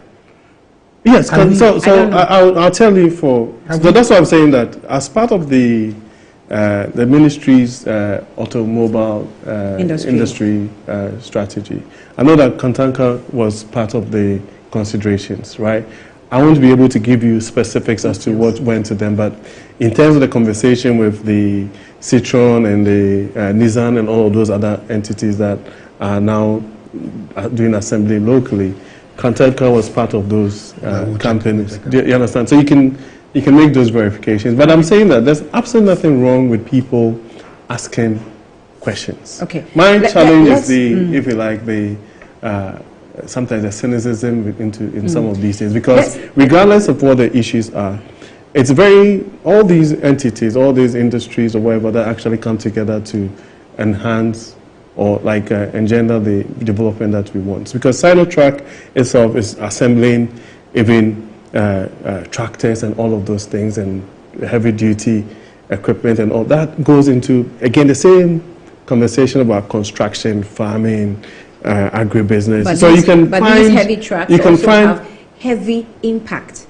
on the environment. Exactly. So you can make. So that as he asks, what is the impact analysis? We should have those reports. In but you America, you can ask. Midterm, they are able to say that we have generated so much employment. Yeah. It's part of their national analysis, not a So no, because when the factories or the companies come in, they ask specific questions. Yeah, but so how many workers are you going to employ between this time and that time? They ask those questions. So for starters, as we speak now, I think the communication actually says that as we speak, Sinotrack has 300 or so workers, Ghanaian workers, and they are now adding a third phase to, which is that the numbers are going to increase. In there, right? There's always the what's our direct unemployed rate of what?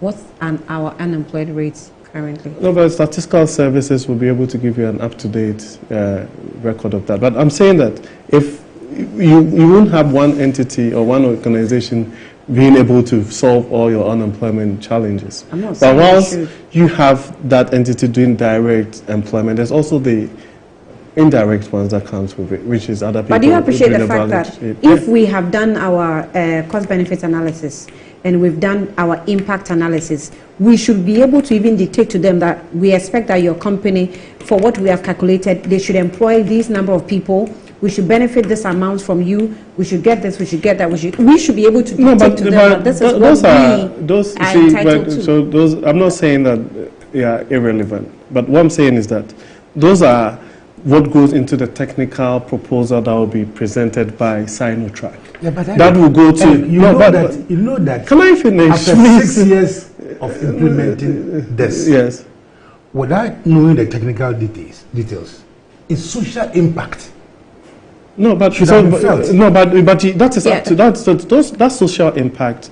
It's something that, as far as I'm concerned, is subjective. Because if I'm working at Sinotrack, I know that I'm working at Sinotrack. Before Sinotrack came, I didn't have a job. And myself, my immediate family, and people around me know that I have a job. So if you're asking about a social, no. But if you're saying that you are not feeling the social impact, that's fine. But I'm saying that it cannot be the case that you have this almost 200 entities across the country, and people are not working there, and people are not feeling the social impact. Because when you do that, then you're delving into the politics of it. That's what I'm saying. When we come here, we come to express various views. I don't like this politics because I'm from NDC. No, what I've done here this morning is to explain my understanding of the 1D1F. And I have explained myself. Not cynical about it. Yes. You know, let's be careful about the choice of words. We have not been cynical. My president has signed an agreement and then saying that these are going to be the benefits. Okay? But the benefits mostly go to the company.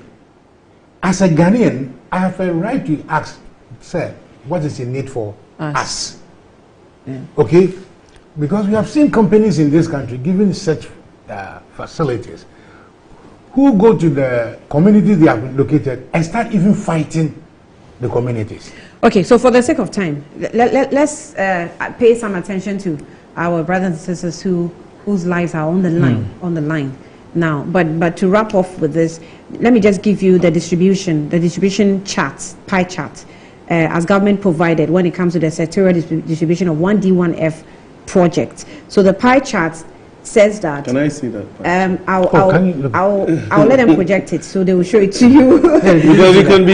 You can see that. No, but you can be. It was at the Shashi Junction. One of them was there. You don't believe? But you said government because we are talking about two different. You suspect that I might be reading from my head? No. What I'm saying that you see, you are citing government. Yes, I know. Okay, so but I'm being it's published by. Let me give you the. You're citing government for something, and you have to be very careful if it's government it's or. It's published by Daily Graphic on May 7, 2019. Yes. Okay. Right? May 7, 2019. 181 factories enrolled under One District, One Factory program. Exactly. And then it was Alan Chemating that was the minister at that time. Okay.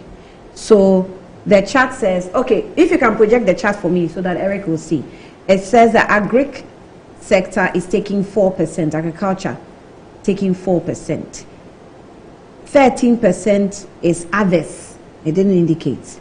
22% I'm talking is about manufacturing. The pie chart we did in secondary school, various colors. Yes, kindly project the pie chart so that they would see. Who is this? Agro processing is 56%, right? 22% is manufacturing, 5% is meat processing, poultry, fish, livestock. Yeah, that's about it. So we have agriculture, agro processing, meat processing, manufacturing, and others. Others took 13%. Do we have it? Can you put it there? Kiki, can you put it up for me? Okay. Okay, so when you have it, you put it up. Let me know. Right, thank you. All right, so let's move on to the water region. And I'll read this as a caution from the Ghana Meteorological Service. And it says that Ghana Meteorological Service warns of more rains in lower Volta Basin area. It says that the Ghana Meteorological Agency is warning of more rains in the flood-affected areas due to the spillage of the Akonsombo and Pond dams. According to the head of the Central Analysis of Forecasting as GMET, Felicity Afianyo, there's about 40 to 60% chance of the rain in the area. In terms of the weather over the lower Volta Basin area, rains is still in the forest for them for the next 2 weeks. And she said in an interview with Joy News on radio, she added that it's expected to start from Wednesday up to Sunday and then Monday to the following Sunday too. And we still have a 40 to 60% chance of rain. That's in quotes. By the weekend too, we are expecting another outburst of rains. Right, and then asked whether the rain quantities are expected to cause flooding. Madam Afianyo replied in the affirmative, okay. And she explained that the ground is already saturated due to the spillage. Therefore, any rain that will come will have a runoff that is likely to cause flooding in the flood-prone areas. Okay, so that's the chart that I was referencing on your screen. Okay, should be on your screen here soon. Yeah. Yes. So this is what I was referring to. Actually. Yes, another pie chart indicating where every factory will be located in the But this is the chart, high level chart that's been given by the ministry as to what the distribution is in terms of industry. But it's high level. I mean, like you said, there's a breakdown of the regions, right? Okay, so we haven't made reference to that, but this is the high level, just in case you want to see a fair idea I don't want to talk about it, but because as far as I'm concerned, you can have this high level or low level pie chart of no impact. Well, but and significance. No, but you can't say that. No, but you cannot say that. So President has visited the flood victims in the Volta areas and made some comments. It was a little debatable. But we also interviewed the deputy CEO of the Akosombo, and he said that the water is still being spilled. It has not been closed yet. So we should expect that the waters are rising. Also note that adjoining communities are all now beginning to feel the pinch. The water is spreading. It keeps spreading. Over the weekend, I received pictures from the Pro East MP that the water is now getting into these areas. I'm sure now it's rising because then it was now getting there, but now it should be rising.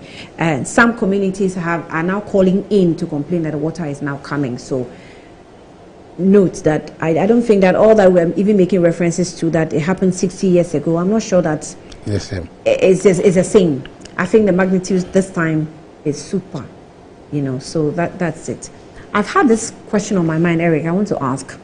When the president was speaking, he said he was in America and the chief of staff called him and told him about the situation. So he asked the chief of staff what they should do.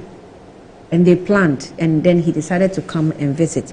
Forget the whole debate about whether you vote for me or you don't vote for me. That's not my point. My point on his visit is, where was the vice president? Is he still on leave?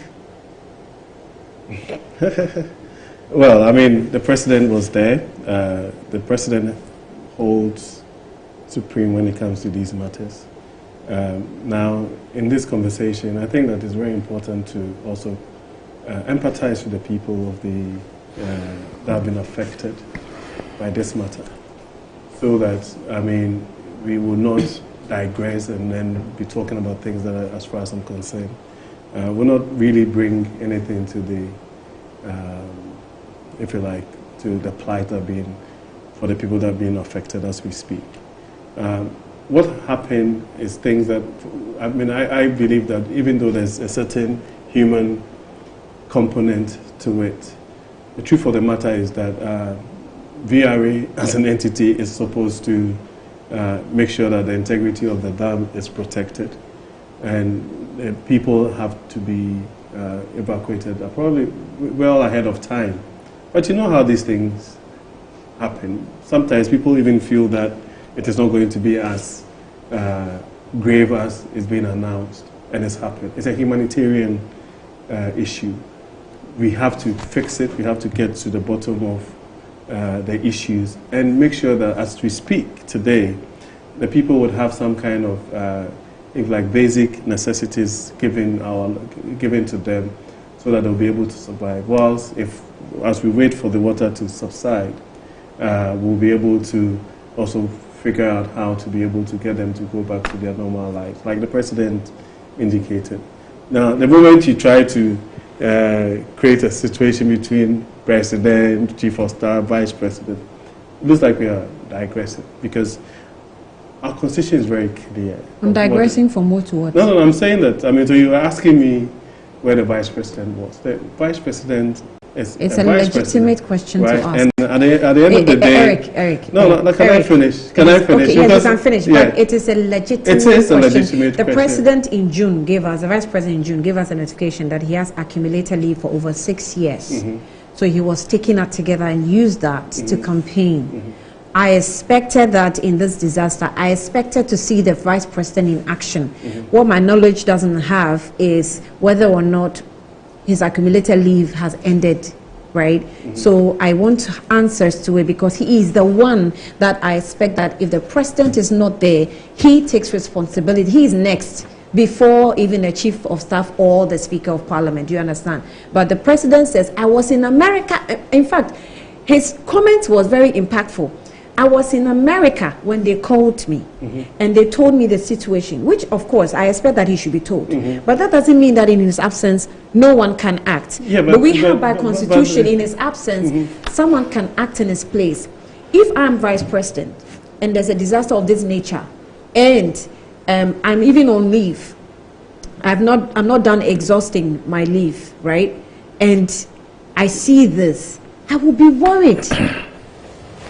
I will be worried unless you tell me that what is digression in this. No, what I'm saying is that, you see, this has become topical anytime the president has traveled where the what do you call it? The vice president is also out of town, and then the speaker has been sworn in, and people keep asking, is it the case that once your president leaves the jurisdiction, he ceases to be president, right? And so the president was very emphatic and says that whilst he was away, he had a call from the chief of staff that this thing has happened.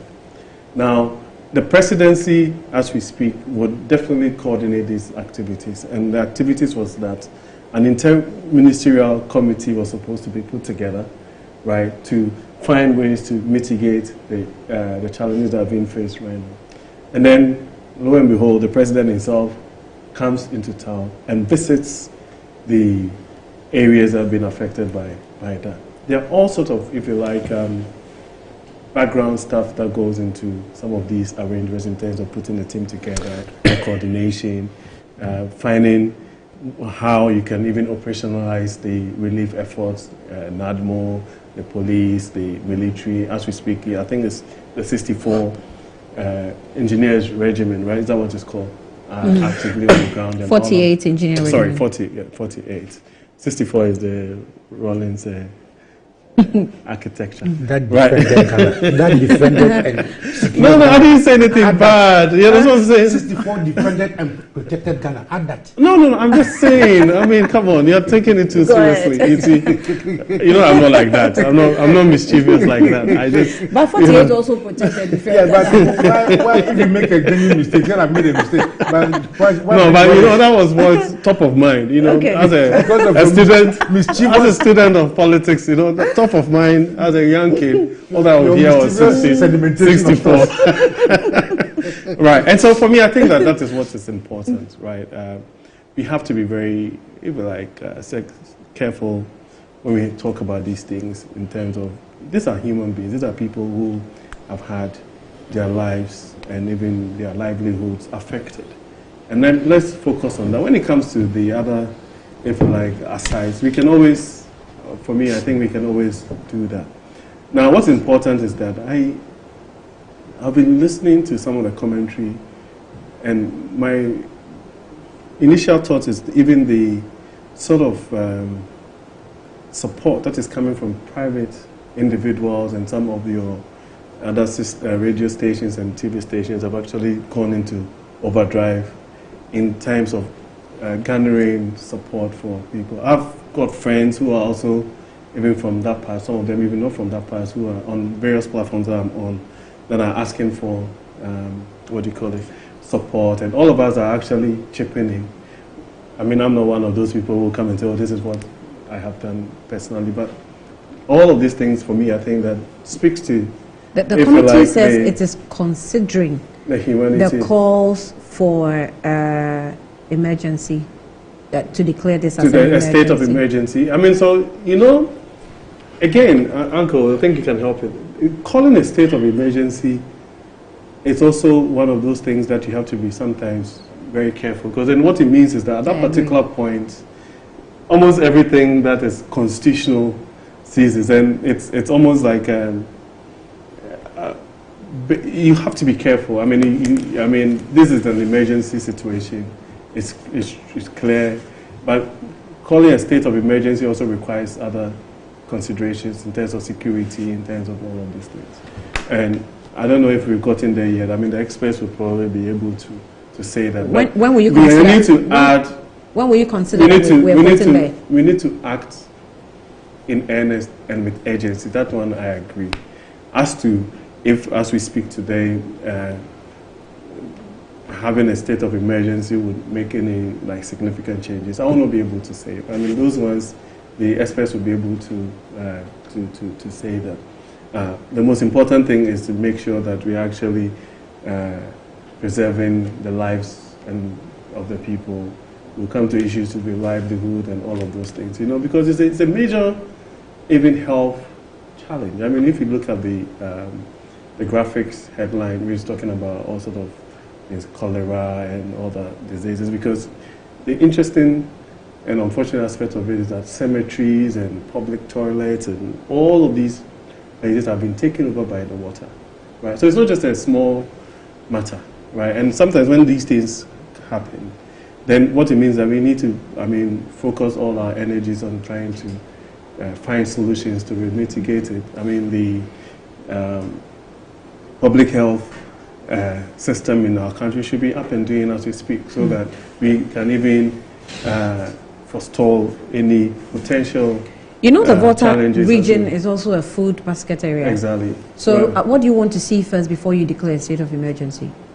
No, it's not about what... Because we're talking about health. Mm-hmm. And yesterday I had an interview with a doctor who gave us a breakdown of the health. He said even the health, they're looking at the short term, the medium term, and the long term. And they all have diseases that, in fact, with the long term, the diseases that will come after. Mm-hmm. After this thing is, done and dusted with, that even scared me a bit. And that is how the health experts are looking at it. You can have the immediate ones, which you would deal with now, but the long term and the medium term is also a problem. Then we have the food. So yesterday someone mentioned to me that we're likely to have upsurge of tomato prices, mm-hmm. because it's also a food supply of tomatoes, largely. So if you look at the composition of the committee, it's almost as if that is the full gamut of all government operations, you understand? And that should tell you about how important this whole operation is, right? Because you require a proper in-depth analysis of in each aspect of the challenge. So you're talking about food, you're talking about health, you're talking about security, shelter, I mean, even education, because now all the kids in that particular area are not unable to attend school, and school is still in session, right? So you probably would have to find a way of ensuring that once this thing subsides, they would have to go back to school and be able to even catch up when it comes to the academic calendar and all of those things. And I'm saying that, yes, people are calling for the state of emergency, but I mean, again, I'm saying I'm not an expert on the matter, so as to if it will make any significant difference, I won't be able to tell. But then even that would also require, if you like, some budgetary considerations and all that. I mean, after this, you're talking about, is it a case that government should find ways of making sure that these persons are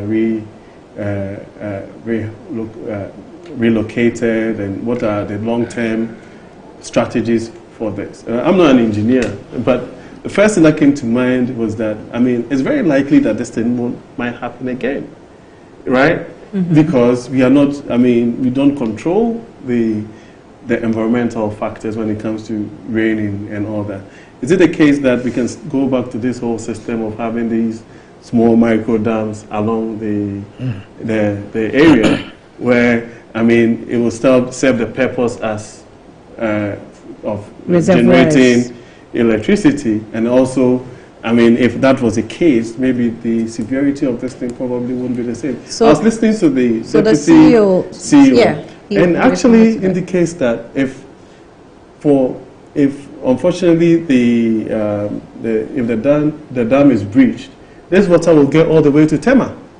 Yeah. Right. And now once it gets to Tema, that is in Accra. Mm-hmm. Right. So once we're going to have all these, if you like, initial consideration as to what to do now, long term, going forward, maybe the engineers should be telling us what we can do to mitigate this thing in the future. It might not happen again for another 60 years, but it's very likely that it would. You know what I'm saying? And the dam, I mean, the Akosomo Dam and the Pond Dam is also, like, I think, giving us 60-70% of our electricity, right? And so its importance to the entire country, we're talking about 33 million or so, it's also very important. So how do we save the dam? How do we save the lives of the people along the low-lying areas? And how do we take advantage of this particular thing? And for me, I think that that's probably some of the conversations that should be had. Maybe you can call some of the engineers and speak to them and see how, because I know that we had a strategy of having these micro dams, dotted across the country. I'm not sure if it's still a policy that is being pursued. That's my view on the matter. Right. Ambassador. Annie, what we have seen may be far less than what is coming. Because for some time now, anytime the Badegri Dam was opened, it created a lot of disaster afters. And the climate change is such that now in America, Libya, there are a lot of floods. Mm-hmm. Like Eric was saying, if we compromise the integrity of the dam, the volume of water that will be spilled, nobody can control it. That's a fact. But look at the topography of Ghana. Mm-hmm. It slopes down. Mm-hmm. Yeah. The whole of Akosombo is driven by gravity of the and you have other rivers connected to the water. To the sea. Water. You know, that makes it what it is. So I was thinking that as soon as the Bagri Dam thing started, would have taken flooding as a security concern, as a national security concern. Because, Annie, the reports I've read, 1 inch more of the rise in the water will not only break the Akosombo Dam. And if it breaks the dam, we are gone with electricity. At our current state, I'm wondering where we can get money, even to repair if half of the dam was broken. That is what made the whole matter very, very, very serious. And I'm thinking that as soon as we started having those things, we would have taken this up, like I was saying, security. You remember that there was a flood and the president said he was going to create a Polugu dam. And there was a function. Actually, we have not done anything about that dam. Well, there are calls that we have to go back to that project. Yes, but the president said within 2 years that project will be completed. Apart from the danger this would cause the entire country, this country, the whole country, is up for flooding. Because our river bodies are interconnected. Right. And the effect of Galamsey is such that when there's landslide and other things from the water, every part of the country can be flooded. I'm not a prophet of doom, but this is imminent catastrophe. So, absence of the president being briefed on daily basis about the water levels, we have as a country sat down on consent. All right? The VRA has managed this dam only, has employed several thousands of people, and they have managed it for 62 years. The last time we knew, the water was dry. And there was a problem. Yes, I remember. The level. Now the water is full, we have a problem. So what is our planning scheme? Annie, what is our planning scheme? I am told that there are other dams, small dams, alongside. So I just wanted to, capture this. Since we're talking about the state of emergency, what the Constitution is saying, emergency powers. I was coming about that. So can I read it? Yeah, you can read it. Okay. So under the emergency powers, Article 39, Clause 9. Clause 9 is just capturing the circumstances for which we can. Okay, can you read what's on your screen? So it says that the circumstances under which the state of emergency may be declared under the article is a natural disaster and any situation in which any action is taken or is immediately threatened to be taken by any person or body or persons which A, is calculated or likely to deprive the community of essentials of life, or B, renders necessary the taking of measures which are required for securing the public safety, the defense of Ghana, and the maintenance of public order, and the supplies and service essential to the life of the community. This is 9.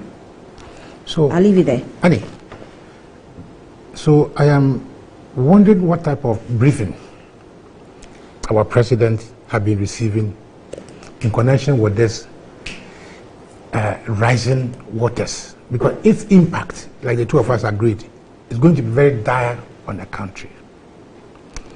For example, we're going to suffer from our agriculture system, agric, because the water reaches all the way up. It's our bread basket. They feed us. So if all the farms are destroyed, we are going to starve, aren't we? Again, on the Water Lake itself, there are some agri-businesses where people have invested in this tilapia business, a lot of them. And I'm told all of them have been washed away. So that's another big loss. Now, on the Water Lake itself, we have consciously developed a lot of tourism attractions. If you go to Akosobo, standing on the lake, left side, right side, you see beautiful hotels there. You come downstream, Sogakope, that area, and all these investments are gone, affecting, they are not being washed away, but who would want to go and sleep at the hotel which is flooded now? No. So we are going to suffer from the tourism. Type of health, we did not talk about it. Because up north somewhere, we have this onchocerciasis up there. And all these animals, plants, whatever it is, have been driven southward. And then when you come to the Keta Basin, Adam Basin there, who is supposed to allow the sea to flood, it is in itself also pumping in. Remember the Keta flows and there. So we are in a very serious condition. Now, apart from that, Eric, you are not too sure of whether we should establish state of emergency. If there's any situation, the president should have declared on his visit to the voter region, declared a state of emergency. You know what? Because that would allow the government to freely, for example, say that please move from this place to that place. And the state of emergency, these are the powers the president can have. That look, we have located the place, move from this place to the other.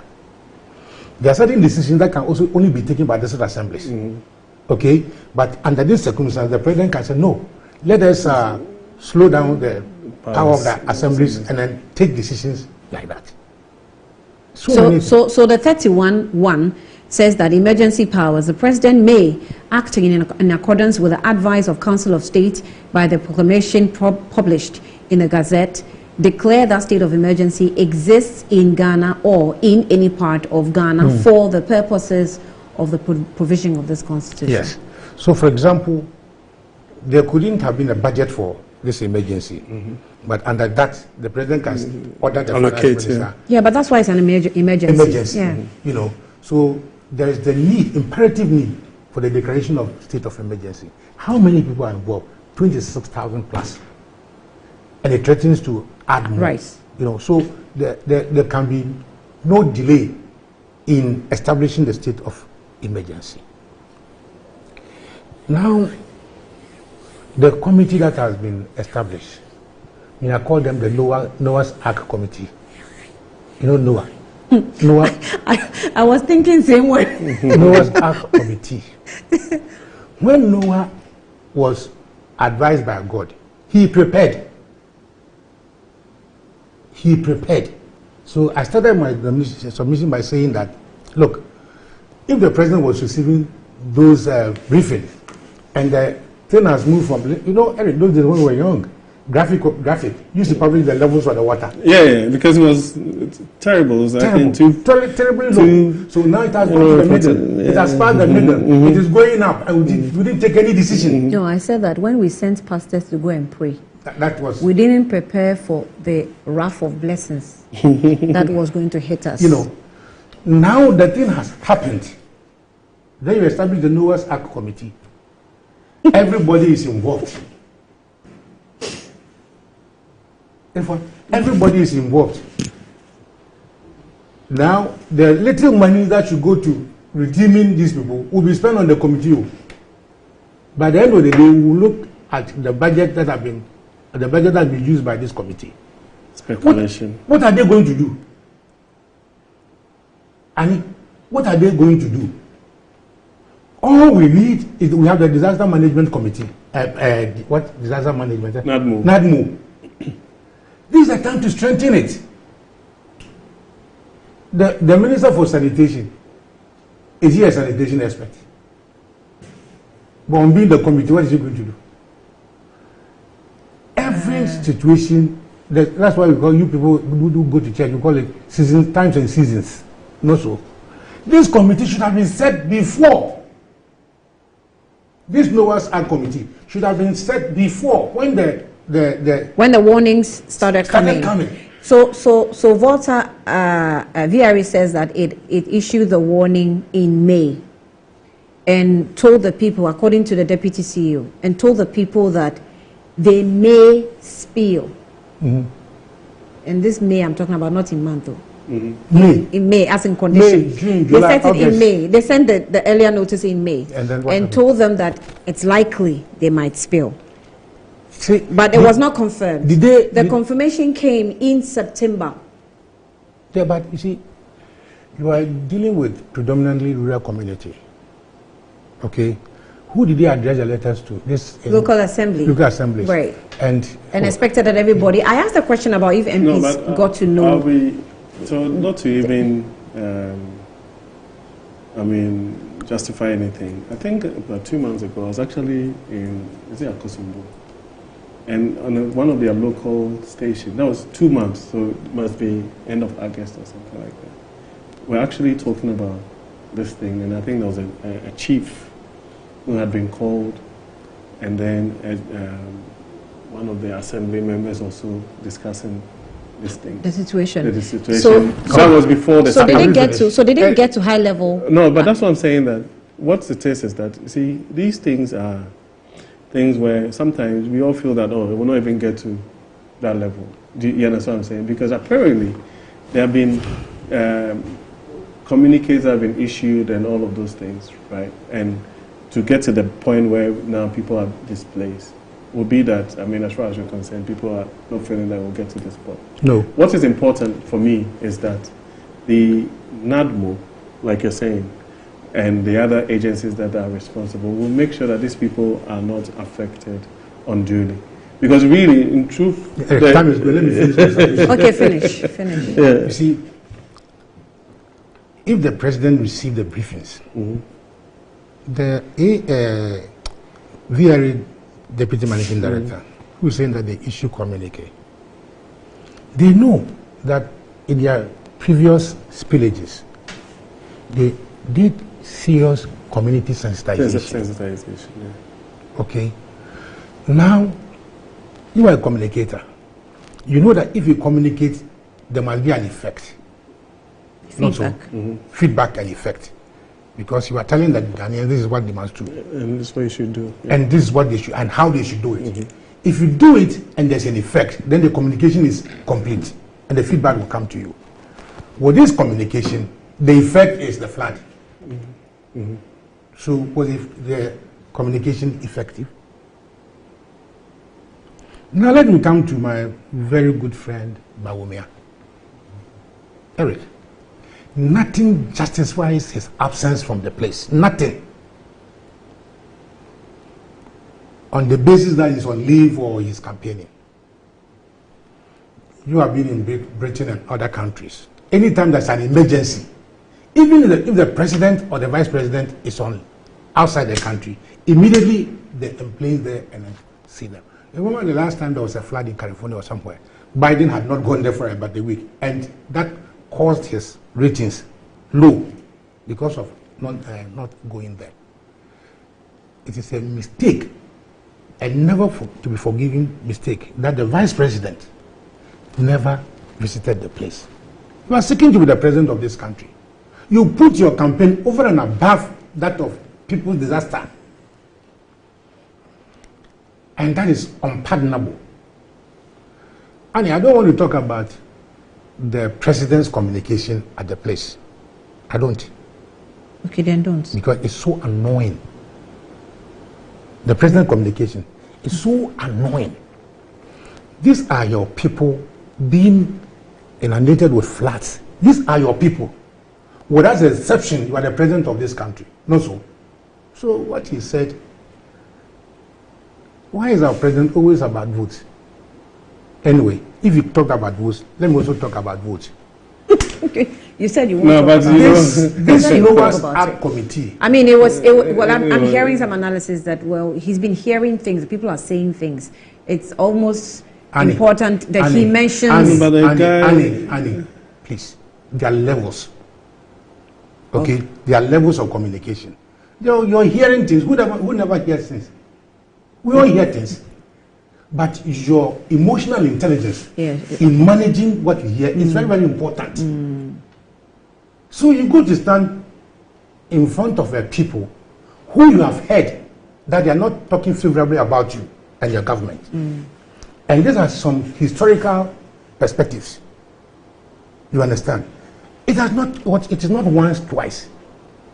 It was my very good uncle, Ritouzu, who created a problem that the airways are inward looking. And they never have forgiven them. No, but uncle, if you want to go there, I can bring you even books that have been written. You see, I think that we need to move away from that. Time to but don't go there. Don't go there. So, don't go there. That is really unfair. Precision. Who sent pastors to go and pray? Nobody did. The pastors went there on their own. Okay, so yeah, precision. Let's just correct it. Nobody sent them to go and pray, but they went there to pray. We saw that. I have not said my pastors went to pray. Whether they went there on their own or not, the pastors were there to pray for the water level to come. Right. Okay. Okay. Now, again, during the 2016 or 2020 elections, you declared that there was going to be a secession from the Volta region, right? Yeah. Yeah, that controversy. Yes. And this thing has not, that feeling, emotion has not died. Today, if you go to Akosombo on the bridge, today, as we are speaking, there are soldiers located there, feeding on our taxes. That is also not there. You develop a whole budget, and the Voltarians were not included. Do you think that was deliberate? It was just look. If it walks like a duck and it quacks like a duck, then it's a duck. Courtesy, my friend Koduchu Mwafu. I've given you instances, isn't it? Yeah. Then you develop a whole budget, the Volta region, a whole region is not included. Then there is Keta Flats.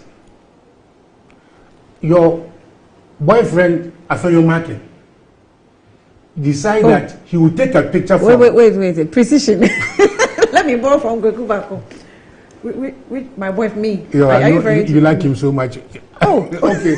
Honorable Afenyo Markin. Thank you. Brings a whole picture blaming the people of Keta for sand winning.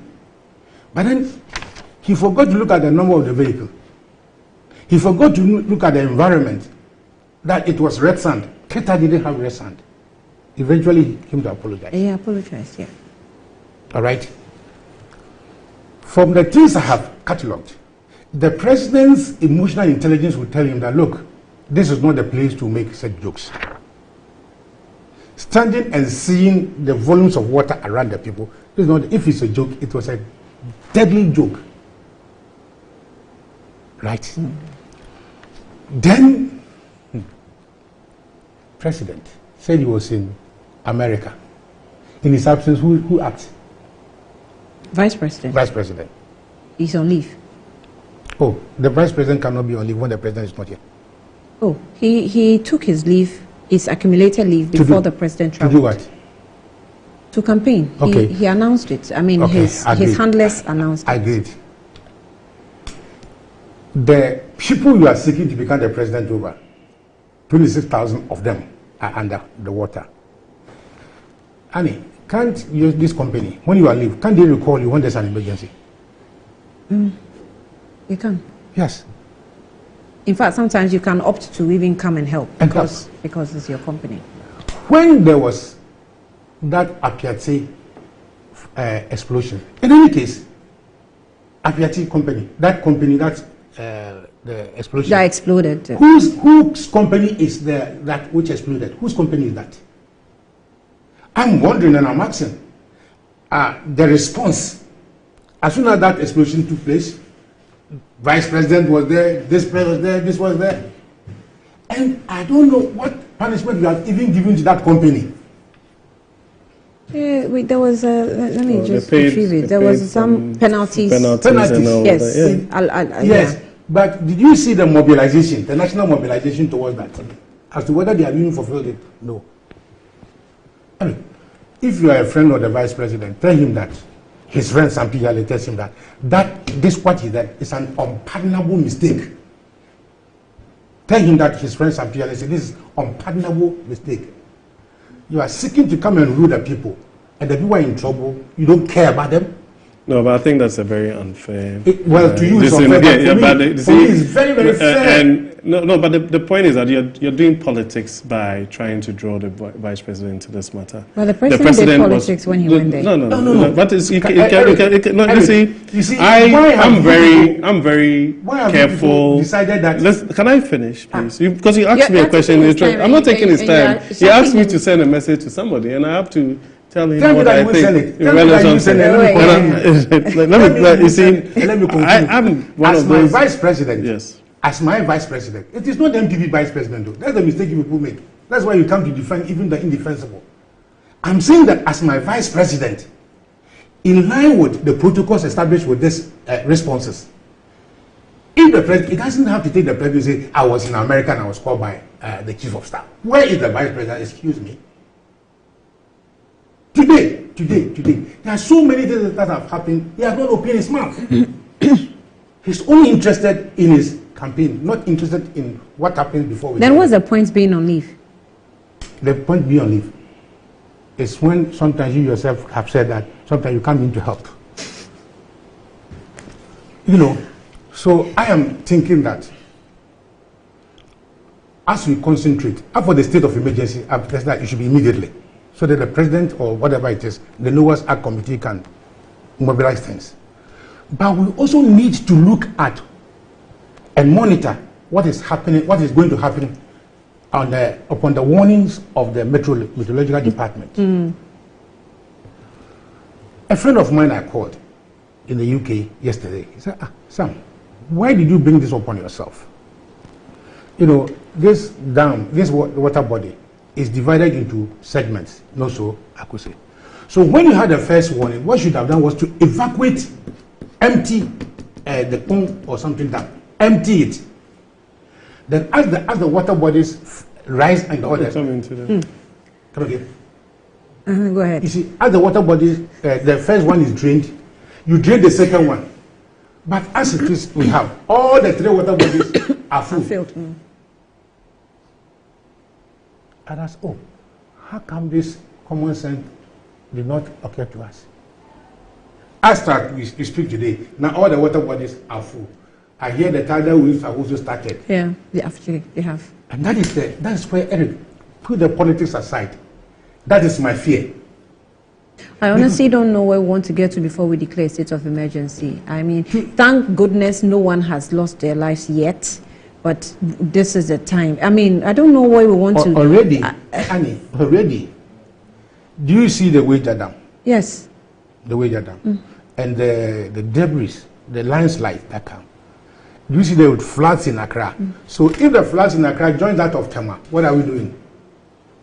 Now you go to Eburi, you know Eburi, in the valleys.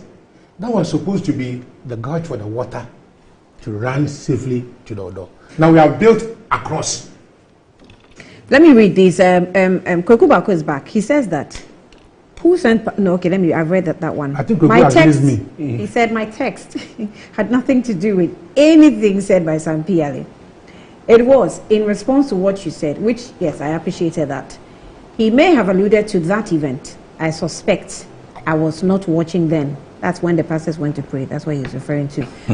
Ask him to show us the relevance of his collection of the Victor Usu matter. Politicians and their selective amnesia. Kweku Bako. Kweku, I was cataloging. Oh, why are you responding to him? You know, yeah, but inform the president, I can do intelligence on that matter. But I can do the same, and it will not. It doesn't augur well for our democracy and our social. What so Bernard Mona said that, Annie, let Eric understand that the president Akufo-Addo left Ghana for US on October 11, 2023, by which time Sogakope, Adidome, and Mepe were already overtaken by the floods. So that's true.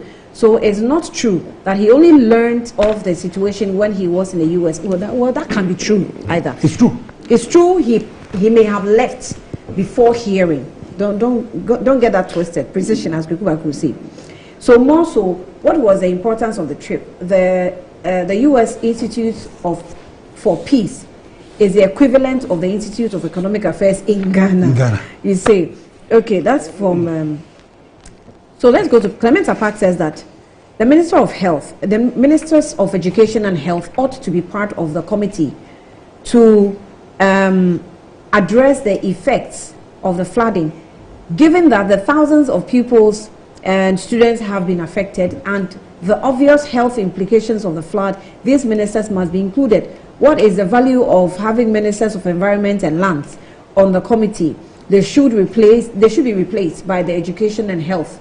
And the list is here. So we have the chief of staff, the minister who is the chairperson, the minister for national security, minister for interior, minister for defense, minister for energy, minister for finance, minister for local government, minister for works and housing, roads and highways, environment, sanitation, lands and natural resources, minister for information.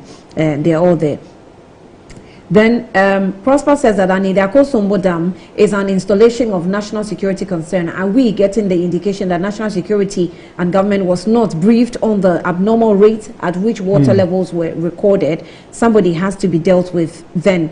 we joke here in this country, you say. Helga says that people have lost everything. Excuses, excuses, excuses. That's what Eric is giving right now. Can he be completely objective for once? People have lost everything, and the committee is set up. Last time I checked, the Volta region was still part of Ghana. Still a part of Ghana, you say, okay. I think that point really frustrates people. And in fact, I am so disappointed in the comments of Eric this morning. Did I hear him say you should go and find out the unemployment rate from the statistical service? For God's sake, he is a governance spokesperson, and our taxes are used to pay him. So Eric should be in the position to tell us, or we stop paying him salaries for nothing. Alhaji Hamza Pick Farm is the one who is sending this one in. Honorable Collins Adomako Mensa, good morning to you. Says I'm watching you. Good morning to you. Thank you for your notice. I'm afraid we can also have an increase in cases of malaria because some serious mosquito infestation from Aflao to Adan, onion farms and Angloga have been submerged. Fishing in the Keta Lagoon is also suspended, resulting in hunger for the people around there.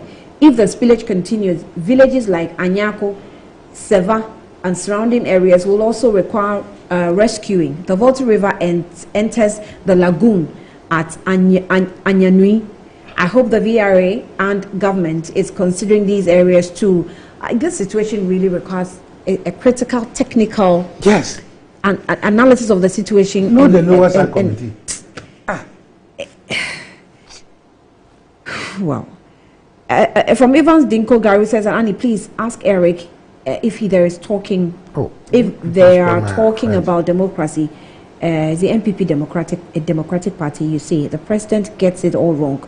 Look at how he spoke to the paramount chief. Actually, if the president is watching, I don't know if it was playful or I don't know. He said, how do you call president chiefs in Togbi, you. Then he said, Togbi, you. I said, oh, president, that is Togbi. I don't know that Togbi he was addressing. No, I mean, if it was my Togbi, I'd be very, very upset. Yeah, but let me conclude my answer. Yes, please. Our time is up. So let me conclude. But I wanted to make a point on this whole. Okay, conclude. I'll allow you. I'll give you some more minutes. The people who have left their homes unceremoniously will not have carried their Ghana card. Oh yes, the Ghana card is lost. It's gone. They will not have carried their voting and their voters' IDs. So what measures are we going to put in place so that they take part in the December elections to elect the assembly members? Please let that question hang. My time is up. Right, Eric? Okay, so I mean, he said he wasn't going to talk about voting. Now he's talking about voting. But you see, one of the things that I feel that is important is that you know, this whole conversation around tribal politics and everything. It's not a preserve of the NDC. You understand? You see, you can't stand on one breath and be one of those people who would say that you abhor tribal politics and then be the one actually entrenching it. Because you see, when it comes to this conversation around tribal politicking and its undertones and everything, like a million examples that I can give. But when I do that, what I'm doing is that I'm actually taking us back. You know, and I feel that when we get these opportunities, we should eschew some of these. But Eric, it's a very but I can hold on with the list he provided. Yeah, but I can with the list he provided. I can do of acts that were carried against the people of the Volta region. If you came from Volta region, how will you have? No, but listen, but the acts. Listen. You see, when you Annie, that's also a very unfortunate question because I'm an Achim and a Krapen. Right, I can tell you things that have been done against myself and my people politically by past governments. I can tell you about people who were targeted, businessmen who were targeted from a particular region by virtue of. I can, but that is exactly what, because he mentioned Victor Usu and you did not stop him, right? And so the mere fact but when you do that, you understand what I'm saying? That's what I'm saying, that at this particular juncture, the most important thing is the people who have been affected. The moment you start making justification for people trying to give examples of certain tribal things, I can give you some. And I'm saying that as a country, as a people, we have to move. I was not advising you. No, but you're not supposed to. I am saying that knowing the historical developments, but knowing the historical developments as well, people have even written books on tribalism in this country. No, but that is what I'm saying. People have even written books. I'm saying that we shouldn't be. I mean, because for me, it doesn't matter. No, it doesn't matter. It doesn't matter where you come from. We couldn't make time. We couldn't make time to discuss that on this platform. We couldn't make time for Isud Anaba and Duncan Williams in regards to the cathedral. Yes, but and then football. Another fraud, the cathedral. Do you know his name? Should I tell you the name of the cathedral? Let's take a break.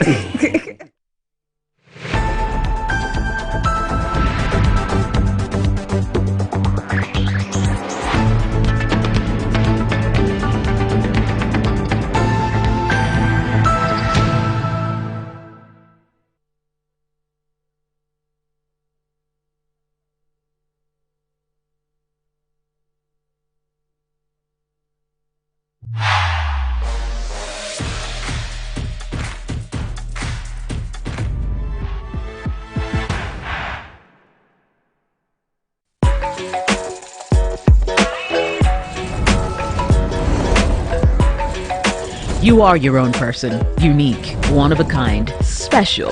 That's why you deserve everything tailored to suit your particular taste, your preference, your needs. Just like MTN Just For You. You can get customized offers tailored to who you are. Dial *141# or use the MyMTN app to get to choose from a variety of offers made just for you. Change your style, like that. Like that. Star 857 hash. Star 857 hash. Yankwe. Tiana foul baller. Zoom lion. Tiana foul baller. Zoom lion. 857 hash. Star 857 hash. Change your style. Change your baller style. Don't be like that. Zoom Lion is here for everyone. Pay with *857# and we will come for your baller. Zoom Lion. Tiamian for baller wate. Betway is your gateway to a theme park full of gaming excitement. A whirlpool of wonder where your favorite games come to life. Where you can take to the skies with max payouts that reach into the millions. All in the palm of your hand. Visit betway.com.gh. Terms and conditions apply. Betway is regulated by the Gaming Commission of Ghana. No under 18. Bet responsibly. Betway. Bet your way. Are you expecting a bundle of joy? Experience the comfort and care you deserve from St. Michael's Specialist Hospital at affordable prices. With our dedicated team of experienced gynecologists, doctors, midwives, and nurses, you can expect exceptional care and exceptional comfort for you and your baby. At St. Michael's Specialist Hospital, we are a one-stop shop providing comprehensive services during pregnancy, delivery, and beyond. Our mission is to monitor and manage every aspect of your pregnancy, ensuring your well-being and addressing any potential complications. Fantastic service. Fantastic baby. For more information about our antenatal care and delivery packages, visit our website at www.smsa.com.gh. St. Michael's Specialist Hospital. Exceptional care, exceptional comfort. Every patient, every day.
Yama Wakwaba, the button Nadum Auto Fix and Accessories. Ahadie, a bano care see near Wakadia. Ubenya Biwa. Care Bian in the house, any new here. Yansu ye were winning the four, or best son we ye amount.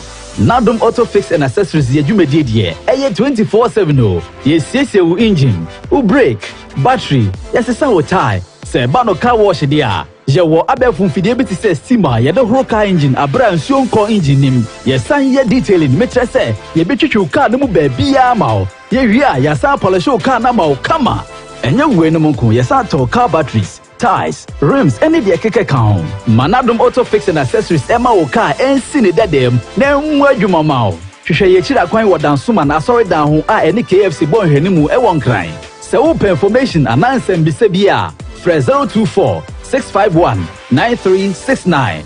Nadum Auto Fix and Accessories. So young papa. My son, there's more blessing in giving than receiving. When you fear for you and cover the makers in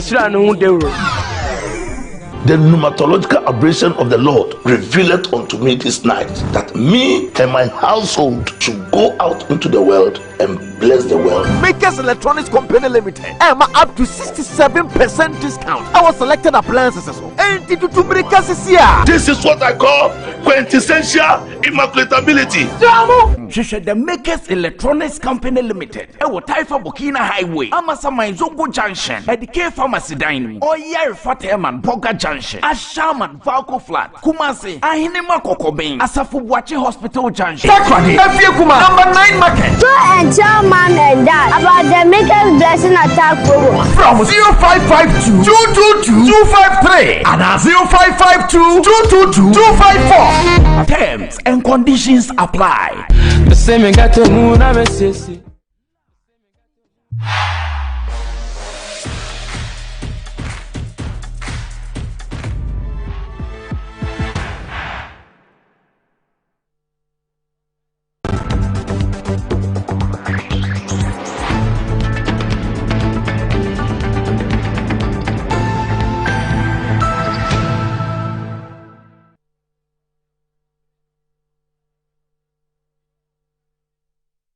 You're welcome back. We'll go straight into trends, and the star boy, is with me. I like your latest hairstyle. Are we locking it? And I'll answer you, but... Or you're going to play for Black Stars? Are you praying? I'm really sad right now. Why? You didn't sleep? You also didn't sleep? I didn't sleep, oh. Hey! Ghana Black Stars. You know what I wish right now? I wish I were Randy. I just wish I were. I don't know what I would have said, but why didn't you sleep? Why did you kill yourself like that? For watching the ball, for watching the ball. We love the Black Stars, no matter what. The first 21 for 3 days. Yeah, no matter what was not strong. Anyway, the Black Stars yesterday, earlier this morning, got us starting the day on a really bad note after we lost by 4-0 in our friendly match against the USA in Tennessee, and lots of Ghanaians are not happy with the play, with everything that happened on the pitch. Very lackadaisical from the team. Let's take a look at some of the comments on social media with respect to that. So you have that. This one says that the only thing that makes me happy is when the Black Stars is losing their matches. Oh, Charlie. Oh, this is cool. Relax. And this one says that Black Stars collect 4 with the laughing emojis. Cancel Ghanaian football now. Benny writing that on Twitter. And this one says that GSTS and Ghana Black Stars with abysmal performances in their respective games never cease to amaze. Oh, Charlie. Black Stars are told of, hey, that is Eclipse writing that to us. But there's a video that is trending on social media. Ali do say to Charlie, Trino video, don't say, hey, that's what. All right, so that was Ali do say to Charlie, Trino, the mind is standing like, oh, damn. Okay. So on that note, they'll be going back to their respective teams, but we are prepared towards AFCON, and those boys will call to come and play for us. Yeah.